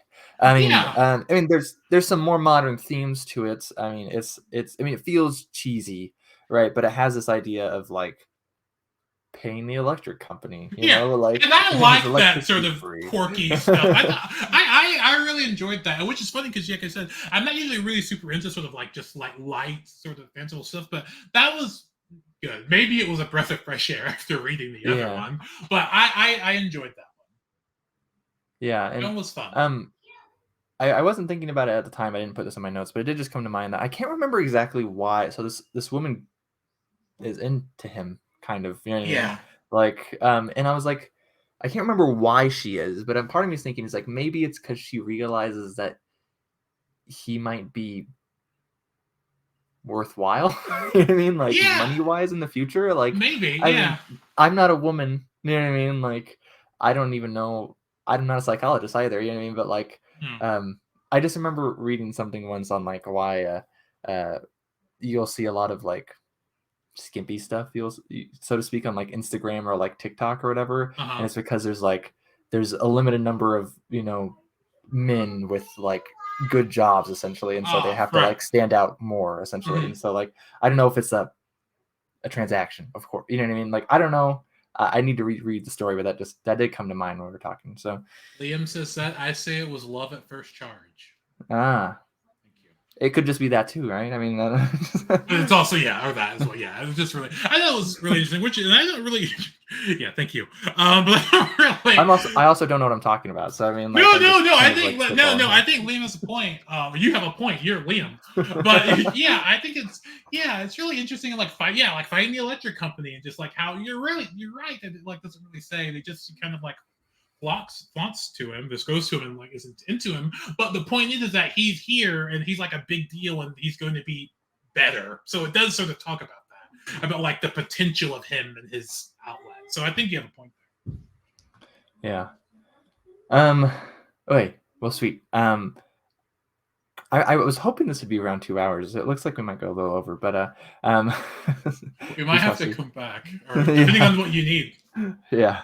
But the next story, assuming we're done talking about that one, is "File: The Death of Designer D" by Christian Kirchev from 2009. Mhm. Um, this is interesting because it's essentially in 2004, D committed suicide. Um, and so this is like a case file type of Yeah, thing, if I which I remember thought was correctly. interesting. Yeah. Yeah, so it's pretty short. And it was interesting because it's like authentic like wood and leather is outlawed around Hmm. this time, so and fur, for example, so it has to be synthetic. Um, and right, these replacements being made en masse, of course, help some businesses and screw other businesses. And other people are caught breaking the law out of necessity, you know what I mean, essentially because they have wood, and they have leather, you know Yeah. what I mean, so like and they can't afford the synthetic stuff, so oh look at that, you go to jail because you're poor, and Yeah. so and then it's interesting because it seems like D was potentially murdered, and that's kind of what the case is talking about. So Was she murdered? Did she kill herself? mhm. Was she critiquing the sort of political atmosphere, or did she have to be shut up? That sort of thing. Yeah. Yeah, yeah, it's interesting. I did find one quote that was uh, uh was good, encapsulating cyberpunk kind of. It says, depressed with thoughts that if she drew designs, composed music, or edited films, she wouldn't be able to make a living. Dee just kept on forcing herself to produce advertisements and charming designs for products that tempted and inspired people. She believed that she assisted in lying, that it was not madness, but rather the most natural state of existence is to own products, and the most beautiful way to live is to participate in the consumer's cult. Yeah, I guess that, ladies and gentlemen, that's what we call making the best of it. Essentially, yeah. Like she's like stuck in the situation. Like she wants to be an artiste, as it were, Yeah, and she's doing it through this sort of like system that she actually hates. Really. Right. Yeah. I was like, I read that. And I was like, damn. Yeah. I was like, geez Louise, that sucks. You know what I mean? But like, I feel you. You know. Like, Oh yeah. yeah, I'm sure you feel me too, Tim.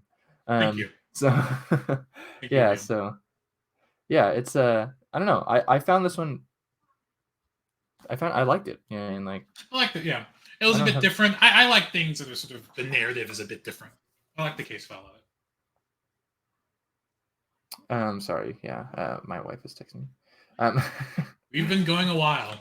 But yeah, I don't have much to say besides that, I guess. So, and that's rather short, anyways. The next one is interesting. It's Gene Rob's Better Than.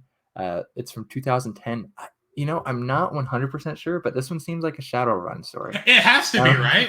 Yeah. All right. I mean, it'd just be weird because I don't know how the licensing would work. You know what I mean? But like, it definitely seems like one. I think in the intro he did mention that there was a Shadowrun story in it. So I'm positive it has to be, and if I'm wrong, come and get me. But I would put it has to be because it has like trolls and like it talks about magic and dwarves and stuff like that. It has to be. Yeah, and Gene Robb did write, and that's actually like I was confused when I saw her name in the table of contents because I was like, why is she in here?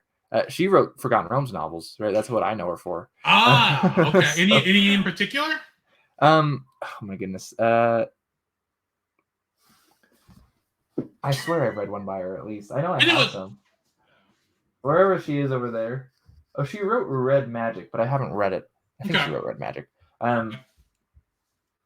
So yeah, so she wrote some Forgotten Realms novels. I think she probably wrote Dragonlance too, and she wrote Shadowrun, obviously. So that's how she fits in here. It's an interesting one because it's kind of a character's mad, essentially. Like he's like crazy mad. I mean, it is about this body modification thing.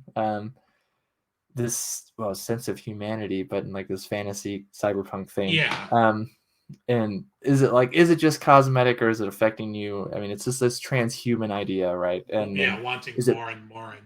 And being better than human, So, and then also this idea of memory because our main character has a very bad memory.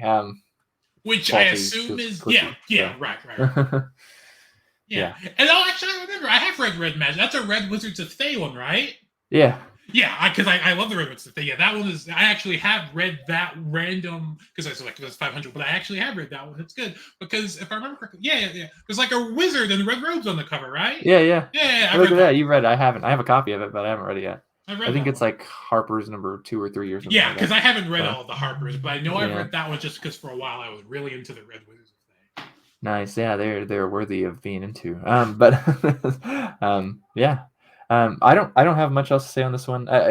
Getting into the themes of some of these, right? We're kind of covering ground that we covered the previous stories. So, that one's about like the sort of the excess of just like augmenting and like, are you still? I don't know what to talk about. Are you still? Is he a human? I don't remember. But I know he fights like he kills like there's a troll involved. There's a dwarf. It talks about like his siblings are good at magic. There's also a lot of, and you might know about this more than I do. There's like a lot of biblical context with the Moses and stuff.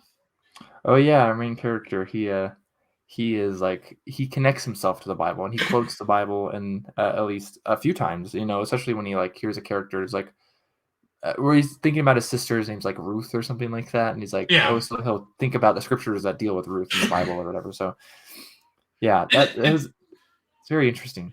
And if I remember correctly, and I could be wrong because I don't have a lot of knowledge of it, I want to say that Shadowrun happens on our Earth, and then like stuff happens, and it's one of those spills over things. So it's not actually weird if it's Shadowrun if he knows about like Moses and sort of biblical context because it does happen on Earth. Yeah, it is a weird version of our planet. It takes place in Seattle, I think, for the most part. So that makes sense. Yeah. But weird fantasy cyberpunk Seattle. Anyways, the next story is Ghost Codes of Sparkletown, New Mix by Jeff Noon, I think. I'll let Liam handle this one. Oh, let me handle it? Okay. This one's about music, and it's about ghosts. And it reminded me a little tiny bit of Joy from Blade Runner 2049. Interesting. Okay. But that's basically all the thoughts I have here. That's really it. This one's weird. Not this a one's favorite weird. of mine. Not a favorite, but it's weird, and I definitely don't know. Yeah, like they create robots that are like advertisements, but also play music, and then something happened, but like they're like spirit remains, and then they're like ghost catching, but they're like songs and stuff. Yeah. It's interesting. It is. So it's kind of trippy, kind of a ghost story, but I mean, I don't have much to say on it, honestly. So. It had style and space, but yeah, you're right. It's kind of hard to follow. I think it's kind of written in like weird parts. So, but yeah. Anyways, Choosing Faces though by Lavi Tidar is the next one. It might be my favorites. I'm not 100% sure. It might be my favorite. It was pretty good. It was good. Yeah, this one is also rather lighthearted, but it's tongue in cheek. You know, like Lavi Tidar does. I don't know if you've read any by him. I haven't, but I want to now.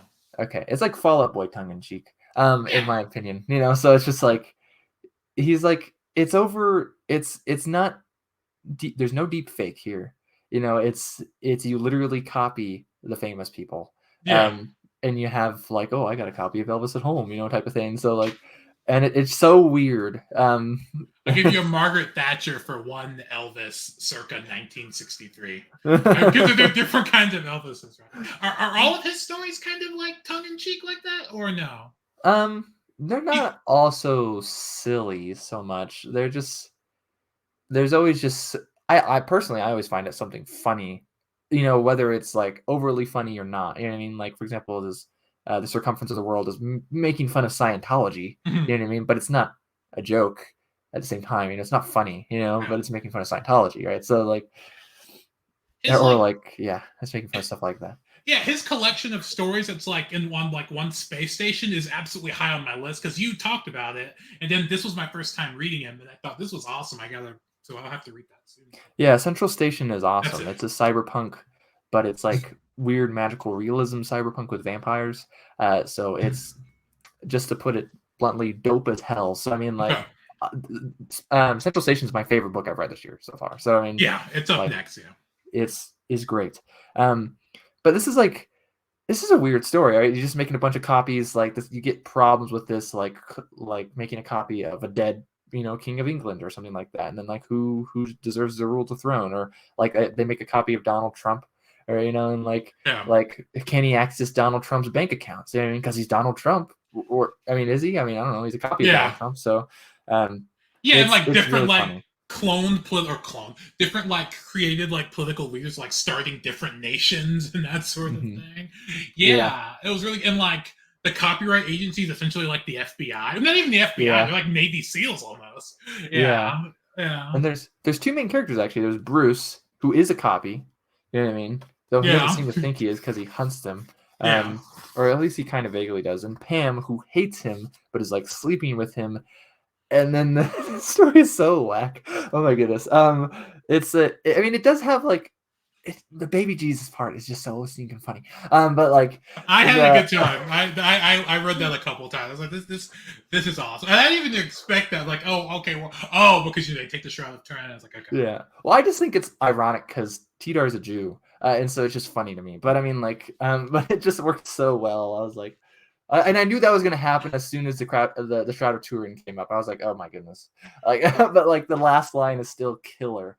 And oh my goodness, like this, but it still has these great themes. You know what I mean? Like it kind of like in a way Tidar is very self-aware of genre fiction. You know what I mean? Like, and he's like, it almost seems like he's making fun of, you know, sci-fi or cyberpunk even maybe specifically for being like a copy of a copy. It's a cyberpunk because I copied William Gibson.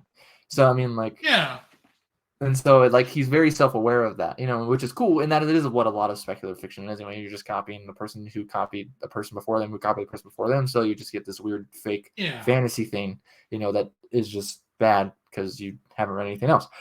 So it's like a Mr. and Mrs. Smith thing as far as the story is concerned. Like, you know, they're both I guess Bruce isn't, but But yeah, it's like, there are different agencies who, like, she's theoretically this creative who makes these things, and then he, is here to hunt them down. And she has like her, Yeah. like, It's. I like the idea of. Go ahead. It also plays on that funny kid like trope of belly button pregnancy. Oh yeah, I forgot about that. Literally. Yeah, this one was good. The top. This was my favorite. I just love the concept. Yeah, that, and then the concept of is she calls him and she's like, "I have something to tell you," and I guess what she had to tell him is that like she has baby Jesus at home.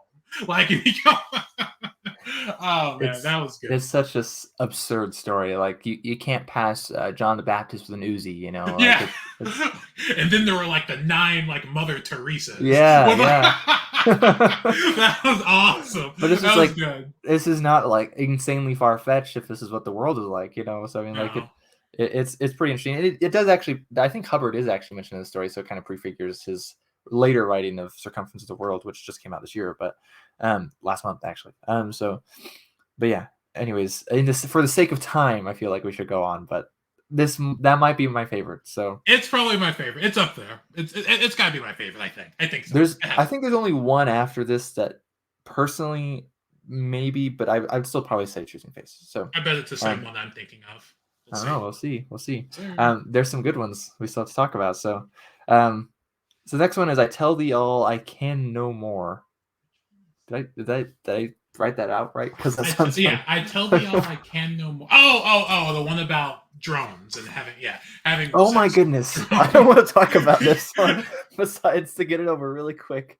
We can run. Speed ahead. Kinky drone sex. That's essentially what this one is. Yeah, and the person is talking to you about their kink and how they should, they're out there. That was like the thing. I was like, I have more notes here. I don't really. That's essentially it. It's essentially like sex toy, but it always penetrates. That was like one thing that like came up, and but I was like at the end of the story, I was like, what is the message for today? Like, because like it's supposed to be, it's supposed to be pertinent to today. I was like, what is the message here? Like, I don't get it. Like, so. For all those you're interested, Liam will be publishing his notes under. So like, I like the idea. I woke up. I asked if it was hungry. He hovered into the kitchen. That's so weird. That's probably that's good. I mean, it's like a weird like little girl playing house, but like kinky as hell. Like, my goodness, I don't want to say anything else. Let's go to the next one. Read that one first, folks. All right, 4 Tons Too Late by Casey Alexander. This kind of like the one about memory and love earlier. This one got a more emotional thing out of me. Okay. This one feels really grounded. I feel like as a story, like just like starting to read it, I'm just like, huh, like this is cool. You know what I mean? Like, yeah, this one was good. This one's good. It kind of reminds me of our main character here. I don't even Patient 862087. He has like a typical dude name as well. Yeah, Frank, I think. Frank. Yeah, he was once Frank Mooney, an officer for the police, I guess. He is he kind of reminded me of like Adam Smasher. From I think that's literally I think that's perfectly fair. Yeah, Adam Smasher. That's right. So he has. I don't know what the hell is. My notes are confusing me. He's got like. Oh, his wife, ex-wife. That's how he writes about her. He's like, my wife, my ex-wife, type of thing. So it's like it's very much like later in life depressed story. That's like the vibe it gives off. It kind of comes off as noir, but at the same time, it's not really a noir tale at the same time. But it is kind of a cop story, right? I mean, it's about parenthood to a degree as well, and. Honestly, I for emotion, I think it might just be the best story in the collection. Really interesting. Okay. I mean, there's another. This is the one I was talking about. This one might be my favorite between. This one was good. Okay. I really like this one. It's it's brutal. He's in this big chassis thing, and he's essentially not human anymore. You know what I mean? Like. He's kind of like a scanner lives in vain from Cordwainer or Smith, but again, Adam Smasher type of thing too. So it's like a big. I'm sure I'm joking, but like one of those like Rock'em Sock'em robots, Like he's just like a big. I'm sure he's like, but he looks like he's like this big, like you said, a chassis or whatever. Yeah, he's in this chassis, and he's property too, so he can't even die Yeah. because he's property of the state, And so I'm like, man, I hate this story, but I love it. Right. Yeah. We'll die. That was. Yeah. You're right. You're right. We'll die we can die when we're done with you. You're right. Yeah, and it's got the like it's got this relationship with an adoptive daughter type of thing too, Yeah. which is not well, it's rocky, as you could imagine, I guess. So and I think it works pretty well. So maybe I like it more because my oldest daughter is I adopted her. You know what I mean? So like now this girl refers to him as uncle, if I remember correctly. Yes. But still really good, really good. Yeah, I really liked it. And there, yeah, I thought it was really good, and the ending was, it's heartfelt, definitely. Yeah, this one was good, and there's definitely an emotional punch there. Yeah, maybe up there, but not quite. My favorite one. Okay. Yeah. Okay. We will get to it, I'm sure. Okay, but we are approaching 2 hours, so I'm trying to go quicker through these. But Patterns of Murmuration and Billions of Data Points by Neon Yang. Is this one kind of talks about like what is property. This one is the weird. Probably enjoying this much. Yeah. This is probably tied for me for favorite because I actually really like this one. Really? Yeah, this is the one with the like. Is this the AI one? Oh yeah. You did, yes, yeah. Yeah. This is the AI one where like they have two creators, two mothers, and one of them is killed and like murdered, and then like they pretty much take it upon themselves to get vengeance, and then the idea of like the AI, like the emotional, because the AI feels things and wants revenge because their mother's wife is still alive, who also helped create the AI, and she's like grieving through that, and that one sort of hit me as well. No, it is a good one. It is a good one, definitely. I think what it does well, besides this motherhood thing, it's this functionalism thing of like AI and like sentience, right? Because the main character is an AI, right. And it's like, it's about vengeance, which is good for Cyberpunk, I feel like, or type of thing like that. It's angry, you know what I mean? And it also deals with this interesting, whether it was meant to be like super applicable to our world, it has these groups that are left, right, and central. Right. And there's a point where it says we see no difference between left and right, and I'm just like, it's because they want to screw you over either way. And that was that was something that I'd saved. Because what he does not understand is that we've done exactly this in our scans of patterns. We see no difference between left and right. Basically saying like if the right is in power right now, but if the left wins, what's going to change? The idea of like we're so logical. We're this sort of advanced technology that we're actually better at humans and at understanding that scientifically, logically, there will be no certifiable change depending on who is in control. Which I thought was that took me out of it. I thought it was really cool, really interesting. Yeah, it is a good one. It's a good one. I think it might have just been the writing style of it, and that might be because it's an AI. Yeah, I think so. It might be on purpose that it just feels kind of odd. And I looked up Neon Yang. I'm going to try to read some more of their stuff. I think because I thought it was really good, but then again, I don't know. You're right though, because I kind of remember like the last one was really good too. But there are a good 4 or 5 that I really like. All right. Well, I'm glad you enjoyed this one. Let's see. The next one's this one. This one's cool because it's by Jean-Marc Ligny. I don't know how to say it. But it's RealLife 3.0. It's the first time I think it's been in English. It's translated from French by N.L.M. Roshak, and it opens with this epigram by Phillip K. Dick. It says, "Reality is that which, when you stop believing in it, doesn't go away." This is maybe one of the most positive stories in the book. Yeah. Which is saying something, I guess, or maybe not saying much at all. Yeah, it's a weird one. I mean, they're all so weird. No, so like, it's because it's about virtual reality, right? But this virtual reality kind of being reclaiming reality, right?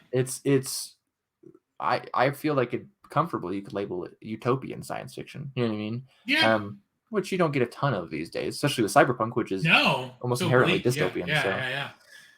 So I thought it was interesting, and I'm just like, this is like weird reading utopian fiction. Yeah, like it's so utopian and so great that like theoretically the main sort of character is like confused by how positive Yeah. things are. Like they like trade food for like turnips or whatever they pull up. There's like they're like bartering and stuff instead of like having money. Yeah, it was really good. It Yeah. was good. Yeah, and it made me uncomfortable though to a Hmm. degree. Like it was interesting because it's like I think it's probably because I'm like, this is totally fake, right? You know what I mean? Like there's no way. And then it turns out maybe it's not fake. And so like I like the ending. Oh You know yeah, what I the mean? But like ending. throughout the story, Yeah. I'm just like, when you gonna pull back the curtain? You're gonna see the man behind Yeah. the curtain, you know, like, and it doesn't really happen. You know what I mean? So I'm just No. like, interesting because it made me uncomfortable throughout the story, but I was kind of happy with the end. And I feel like the author probably did that on purpose. They did a good job. So Yeah, they did a good job. I was really interested. I don't really know what to take from the ending of what's going to happen, but yeah, it was really it was good. But if he just stays there lying in bed, it's great. Yeah. Hey, this next one is probably one of my least favorite ones. Yeah. Why Siom? It stands for what you see is oh my god. I looked that up, which makes sense kind of to the story, but does the story make sense? I'm not sure. It's by Alvaro Zenos Amaro.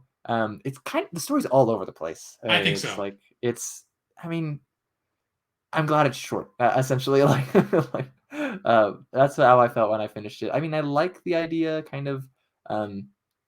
That I kind of feel like the author's probably trying to get through here. Like if things are dangerous to animals, they're dangerous to us. Okay. And right, the example of that spore that's like the size of a grape nut that I think gets into someone's lungs or something like that. Yeah. And then it's like these weirdos kind of live in a world that it's like the corporations. I don't know. They treat us like ants, I guess. Right. I mean, there's some cool cyberpunk stuff in here. Like transsexuality is a reality in this one. I remember too. Yeah, and then and does the main character is a voice like that because like he had like a stroke or something? Like how it's like worded like It it's is. hard to follow. And I was wondering if that was maybe because like he had it mentions him having some sort of impairment or something. Something bad happened. Yeah. But yeah, it's really good. That was kind of tough for me to follow. Like they're had an ant problem, but then they're like using things to sort of get rid of the ant problem. And They'd make like furniture out of the ants or something like that. I thought that was a weird, cool thing. Yeah. I thought that was cool, but yeah. Well, it's funny because like if they were to do that in I watched like the first 5 minutes of this horror movie that Fritz Leiber's in actually last night. And it's like funny because it's so badly produced. The budget's like $8,000 or something. And so it's just like there's this car with no one in it that runs over someone at the beginning of the movie, and I'm like, that looks so cheesy. But I'm like, in reality, that could be scary, if you wrote that right, right. I'm like, and just like bug furniture is weird and unsettling. It just wasn't what I was expecting, essentially. So I might take it for myself though. Like, so, yeah, that was really interesting. Yeah, not Cyberpunk how I think about it, but I'm glad it was in there just so I can experience something different. Yeah, that one. Yeah, but yeah, I have ant problem. Yeah, distinctive voice. The voice was interesting. But yeah. I guess they're all like roommates who are living together trying to deal with an ant problem. But then it has a good ending, right? Because like I guess they deal with. I don't know. Yeah, that's an interesting one. I might have to read more by that author. Me too. Yeah. I'm a little intrigued. I think we only have 5 more to go though. So we'll get through. JP Smythe. I'm not sure how the person says there, but the Infinite Eye. This one, I liked it. I did too. It was good. This is good. I didn't have much to say because again, it touches on a lot of themes as we've already seen. But essentially, it's about immigrants, essentially, from what I could gather. And it's like, what do you work for, right? Like, are you working for yourself, or are you a slave? Essentially, like that's kind of the point of the story, I think. So, it's essentially about a guy like, oh, do this, it's good money, and then it's slavery, essentially. So to monitor surveillance. Yeah, that was good. Yeah, I like that one. I don't have much else to say about it though. No, it was just it's really good that it takes he has his sort of revenge at the end because he like finds out what's going on. Basically, he's like plugged into the system, and they promise him all of this stuff, and the system is lying to him. Yeah, it was like he's alive, and I guess they're keeping him alive, but barely, and he doesn't get to do anything. He's almost 100% a slave. You know what I mean? Like until he realizes what's going on. So, but the next one. Since we're almost at 2 hours, trying to be close, but the Real You, trademarked by Molly Tanzer. This one is weird. It's about like a weird face surgery for cosmetic reasons. Right. Yeah, it's like it kind of reminded me of the Fritz Leiber story of women wearing masks, which you will read in coming attraction, but.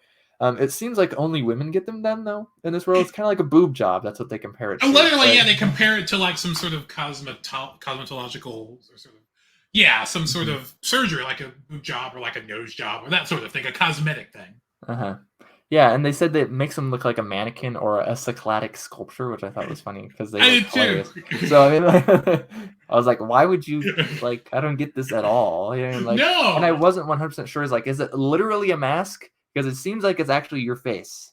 Like I took it as like our faces with nothing on them. Yeah. Just like which I thought was actually kind of interesting and kind of cool. But it is weird. Like it mentions it like when someone eats something, you don't see it just evaporates. Like it just sort of like goes into their face whole thing. Like I don't know. Maybe like it's just like a blank can. I don't know. Yeah. It was weird. Interesting. It was good. Yeah, I enjoyed it.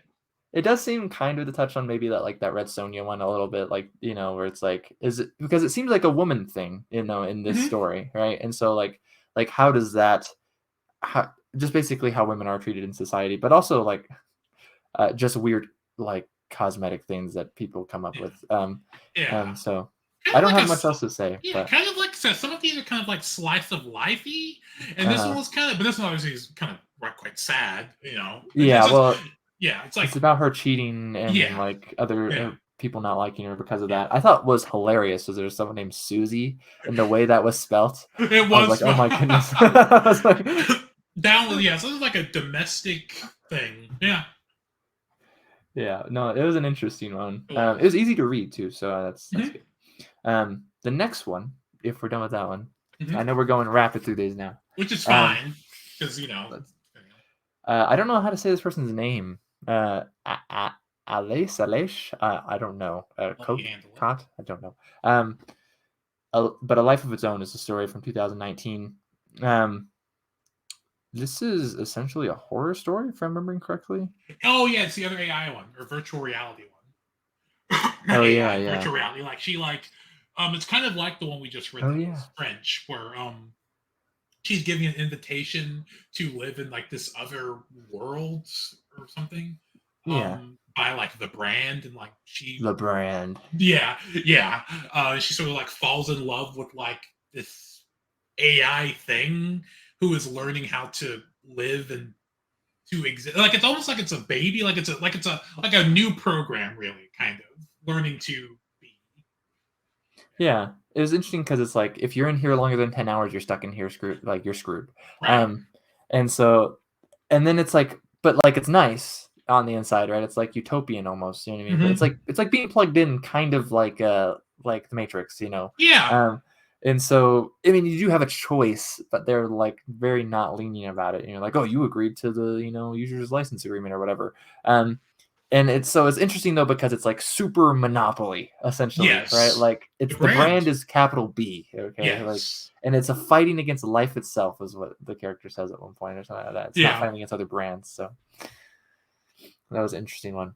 I mean, we can just go on to the next one here. We only have 2 more. This next one is rather famous. It's called Helicopter Story here. I wonder why. It was originally called I Identify as an Attack Helicopter, I think. Yeah, I was wondering why they changed it. I was curious. Maybe just so it wouldn't get like DDoS almost, you know what I mean? That makes sense. Yeah. By Isabel Fall, who was actually a trans woman. I think I read afterwards. But it's an interesting story. It's definitely about identity. It's really weird because it's like identity as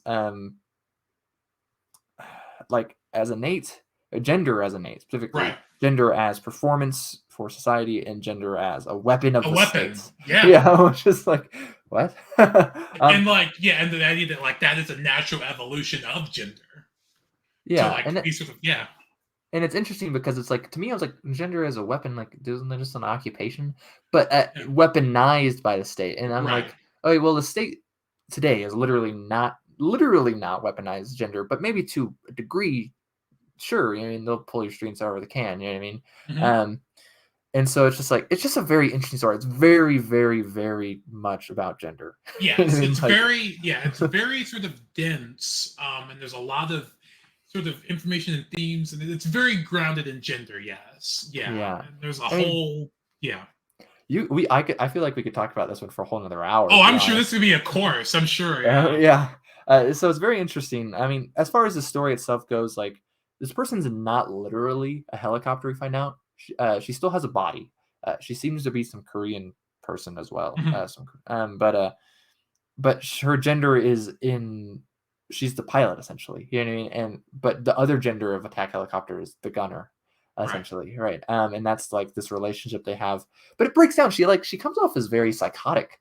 I thought. I mean, like, it's Yeah, it's in a lot of ways, story wise, like plot wise, it's all over the place. it Like, is. plot I wise, did I didn't actually enjoy it that much. no narratively So, it no, but that was, I'm sure all that was intentional. Yeah, mhm, it goes back and forth between um the main character giving their history about how they became a helicopter and like how that works and like gender and all that stuff cut in between them like on the battlefront like in sort of this like aerial sort of game of cat and mouse between like I don't know why I'm doing mhm, this between like an enemy like helicopter and it's just going back and forth and the relationship between yeah, her and or the helicopter and their not co-pilot but one does something else like the gunner, mhm, right? The mhm, gunner. yeah. Yeah, it's very, very in your face though, and it's like Yes. very self-conscious. That's like, I'm an attack helicopter. That's what I'm supposed to be. And it's like, and so that's very much the gender as performance thing, which is an interesting concept. I mean, I studied anthropology, right? So I mean, like, Mm-hmm. a little bit. I don't have an anthropology degree. I don't want anyone's thinking I do, but like, I almost got an anthropology associate's degree, but not quite. And Just lie. oh yeah, No. no, I got one. No, I'm just no, I'm just joking. But it's definitely an interesting idea of this performance, right? Because like, as an attack helicopter, it's funny. I mean, it works. You know what I mean? Right. Like, it's just like, I'm aggressive. I'm in your face. I'm going to tell you how it is, essentially, and that's mostly what the story is. It's not the story. It's mostly telling you how it is through the Yeah, story. there is absolutely in a sort of an aggressive, maybe assertive tone about Mhm. who they are and why they're doing this and why this is Yeah. what they want to do. Yeah, my only, like, questions about it were, and I don't know, I don't really see them as faults because I'm not sure if what the author was exactly going for, is that Sure. it seems to paint, and maybe it's because it's an attack helicopter's point of view, it seems to paint women as weak and ditzy, and men as aggressive and dumb, in my and it's like Yeah. basically saying, "Oh, if you're a man, then you need your bros and beer." And I'm just like, "Well, I don't really do either of those things. Am I not a Yeah. man then?" I Yeah. mean, like, I don't really get it. So, my wife doesn't cry at movies, for example, right? And, like, that's what Yeah. this says women do. And so I'm just like, is this it's probably just questioning the ideas of these in of himself, you know what I mean? The So, stereotypes that make a woman or a man, and why this person, this helicopter, disagrees with those. Yeah. Yeah. I agree. Yeah. It absolutely has a sort of an assertive tone about how they lump things into, yeah, this is what all dudes are with their bros and drink beer. And yeah, you're exactly mhm. right. Yeah. Yeah, and I mean, there's some other interesting stuff, right? Like, I'm an Apache helicopter because, Americans name things after stuff they had destroyed. Right. And so I thought that was good. I thought that was very well done. I was like, damn. Mm-hmm. I used to live next to, like, 10 minutes away from an Apache reservation, so yeah. Um, and I'm sure the Apaches feel a certain way too. Yeah. So, but yeah, um, it's definitely very interesting, very focused on the ideas, very aggressive, a tad long, I think, because it's like the plot is like getting weirdly lost, probably again on purpose. Story wise, is not that entertaining. This is definitely like a piece of today's problems, essentially. Right? Absolutely, yeah. And this one's written for a particular and I want to say actually that the whole identify as a helicopter meme this was a reaction to that, right? Like they didn't create the meme, obviously. Yeah. Okay. Yeah, it's making fun of the meme, essentially. It's a meme of the meme. Okay. Yeah, so there's a whole I've never read it before, but I remember hearing something about the Fallout once. Yeah, it did it got removed very shortly after being published at Clark's World, I think. So I think so. Yeah. So and then the author went into like a facility for a couple of weeks or something, really? because of like the canceling. Like she was like the mob or whatever. I get that. Yeah. It was interesting. Again, most of the mob probably never read the story, but I mean, it is very decisive. Like, I mean, it's a very interesting story. Like I said, I think it's an interesting story, and I think it's divisive in general, just how it's written, how it's done. Yeah, I think so. Yeah, I didn't expect it to be that aggressive and like. No, I didn't either. Like, I was like, wow, okay, like, because like I agree on a lot of these places, you know what I mean, but like it comes off like this person disagrees with me, you know what I mean? Like, even where I agree sometimes, I'm just like, this is written so weird. But we are at 209, so maybe we should just get on to the last story. And if it wasn't obvious, y'all should get this collection and read it. You should digitally or whatnot. So it'd be cool if they had an audiobook. They don't. I'm pretty sure I saw someone say that Shurin doesn't really have any audio versions for any of his anthologies, so I'm not sure if that'll ever happen. But so he's known as an anthology guy, as an anthologizer, anthologist, I think. Yeah. Okay, that's what he. I mean, obviously, I don't want to sort of like encapsulate him as just, but he's known for putting out like several anthologies. Yeah, I guess so. I don't know what his other ones are, but apparently that's what he's known for. So, but the last one's interesting. It's from 2021. It's by the author Quantum with no vowels. Like it's Thanks for the Memories by Fall Out Boy or something. And then the name of the story is Lena or Lena. I don't actually know what the hell that's referencing in the story now that I think about it. I found out actually. Oh, did you? Yeah. So because I was confused. So this was one of the stories that was actually published. I don't want to say published online. It's just like a writer put it online, like the website or something. Okay. And apparently, my understanding is Lena was like a picture of like a model that was, and I'm not sort of smart enough to echo it correctly, that was used to create what became known as the modern JPEG. And so this image is like a standardized image that's used all over for the creation of how we encapsulate pictures. But it's like a picture of like a model, and it talks about sort of like gender and all that stuff. So it's just like this, taking this image and using it for whatever you want to use it for, essentially. That's cool. Which kind of goes into, because I was curious, which kind of goes into like what's happening. That works. Yeah, that works really well. That's the type of crap I like, actually. So that's my cool. Dumb Tim Layman's version. No, that was very good. So it's a Wikipedia article entry. That's essentially what it is. So, and I thought you meant what I said. No, this, this and what I said. Yeah. It's about mnemonic map of Acevedo. I assume that's how you say it, but I'm assuming who is not a real person, obviously, because this hasn't been 2031 yet.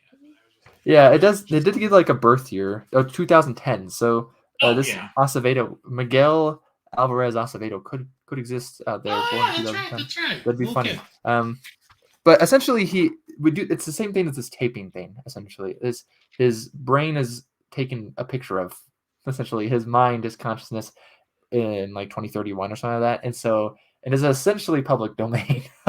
So like it gets copied a ton, and so it's just like, and people use it for work purposes. He tries to control it and shut it down when he's older, and it doesn't work, and in fact, it makes it worse apparently. And then it's just like, I don't know. It's a very interesting one. I think I don't know. I thought it was a good. I mean, I realize it's the latest one, but I thought it was like a good footnote to the whole section. So. Yeah, I do too. Yeah, the consciousness in itself and just like being uploaded and just being abused and used, however, and like you can't like sort of stop. Like once it's out there, it's out. That's what the internet says all the time, And I thought it was very well done. Which there's like a weird sort of ebb and flow to like the nature and theme of all the stories. But I guess the answer is he put them in chronological order. So, yeah, not chronological order, but yeah, he put them, in date of publication. So that's what it's going to be. That should be chronology, right? Because chronological, chronos, like time. Yeah. Okay. Of course. I think of chronological, like alphabetic. Yeah. Chronological order. Yes. I think chronological order. Yeah. He put them in chronological order because that's just how it goes. But it does make for some of them sort of it's sort of weird. It's like the vibe sort of changes from sort of the story sometimes.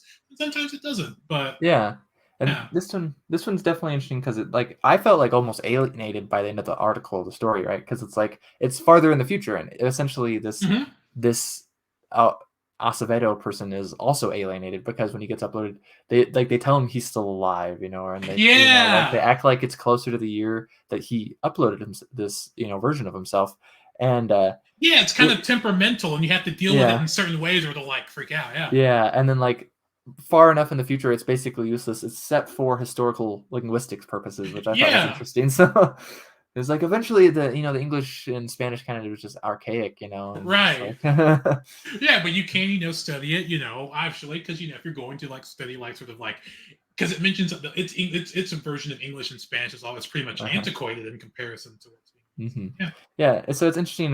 It's kind of like the Bobby thing going back, right? It's immortal, but at the same time will forget us. That's the vibe I get eventually from this Acevedo thing, which sucks, right? But I mean, it's entropy, and it's just the way it is. So I came in expecting that, so no, I'm not crestfallen or anything. Oh, okay, good. But that's the section. That is the first 232 pages of the Big Book of Cyberpunk. We did it. We did it, and hopefully we'll be doing the other parts. But my wife is probably upset with me. And probably upset with me by proxy, so I apologize. No, you're good. I did tell her it'd probably take about this time, but thank you, Tim, for joining me. Absolutely, thanks for having me. Yeah, I really appreciate it because it was you definitely say some things that I hadn't thought about earlier. So and not like a bad way by any means, but so yeah, I appreciate it. Thanks for coming on, and thanks everyone for watching. If I mean everyone knows where they can find me at this point, but if you want to shout yourself out, sure. You can find me on I guess X_Ichor, ICHOR. I'm not very many, I don't have a website or anything yet, but you can just find me around and look for me and yell, or bring out the goat's blood and see if you can say my name thrice and see if I'm there. Okay. No, you should definitely. Tim does have a short story out. I think is it just the one right now? That's yes. I have one that is actually published and two that have been picked up, but they're not out yet. So. Okay. Well, sweet. Yeah. So you should go check that out too. Get in early. The Howls from the Wreckage, I think, is the anthology. Yep. So thanks for having me on, Liam. Yeah, thank you. I will end this recording real quick. So, peace out.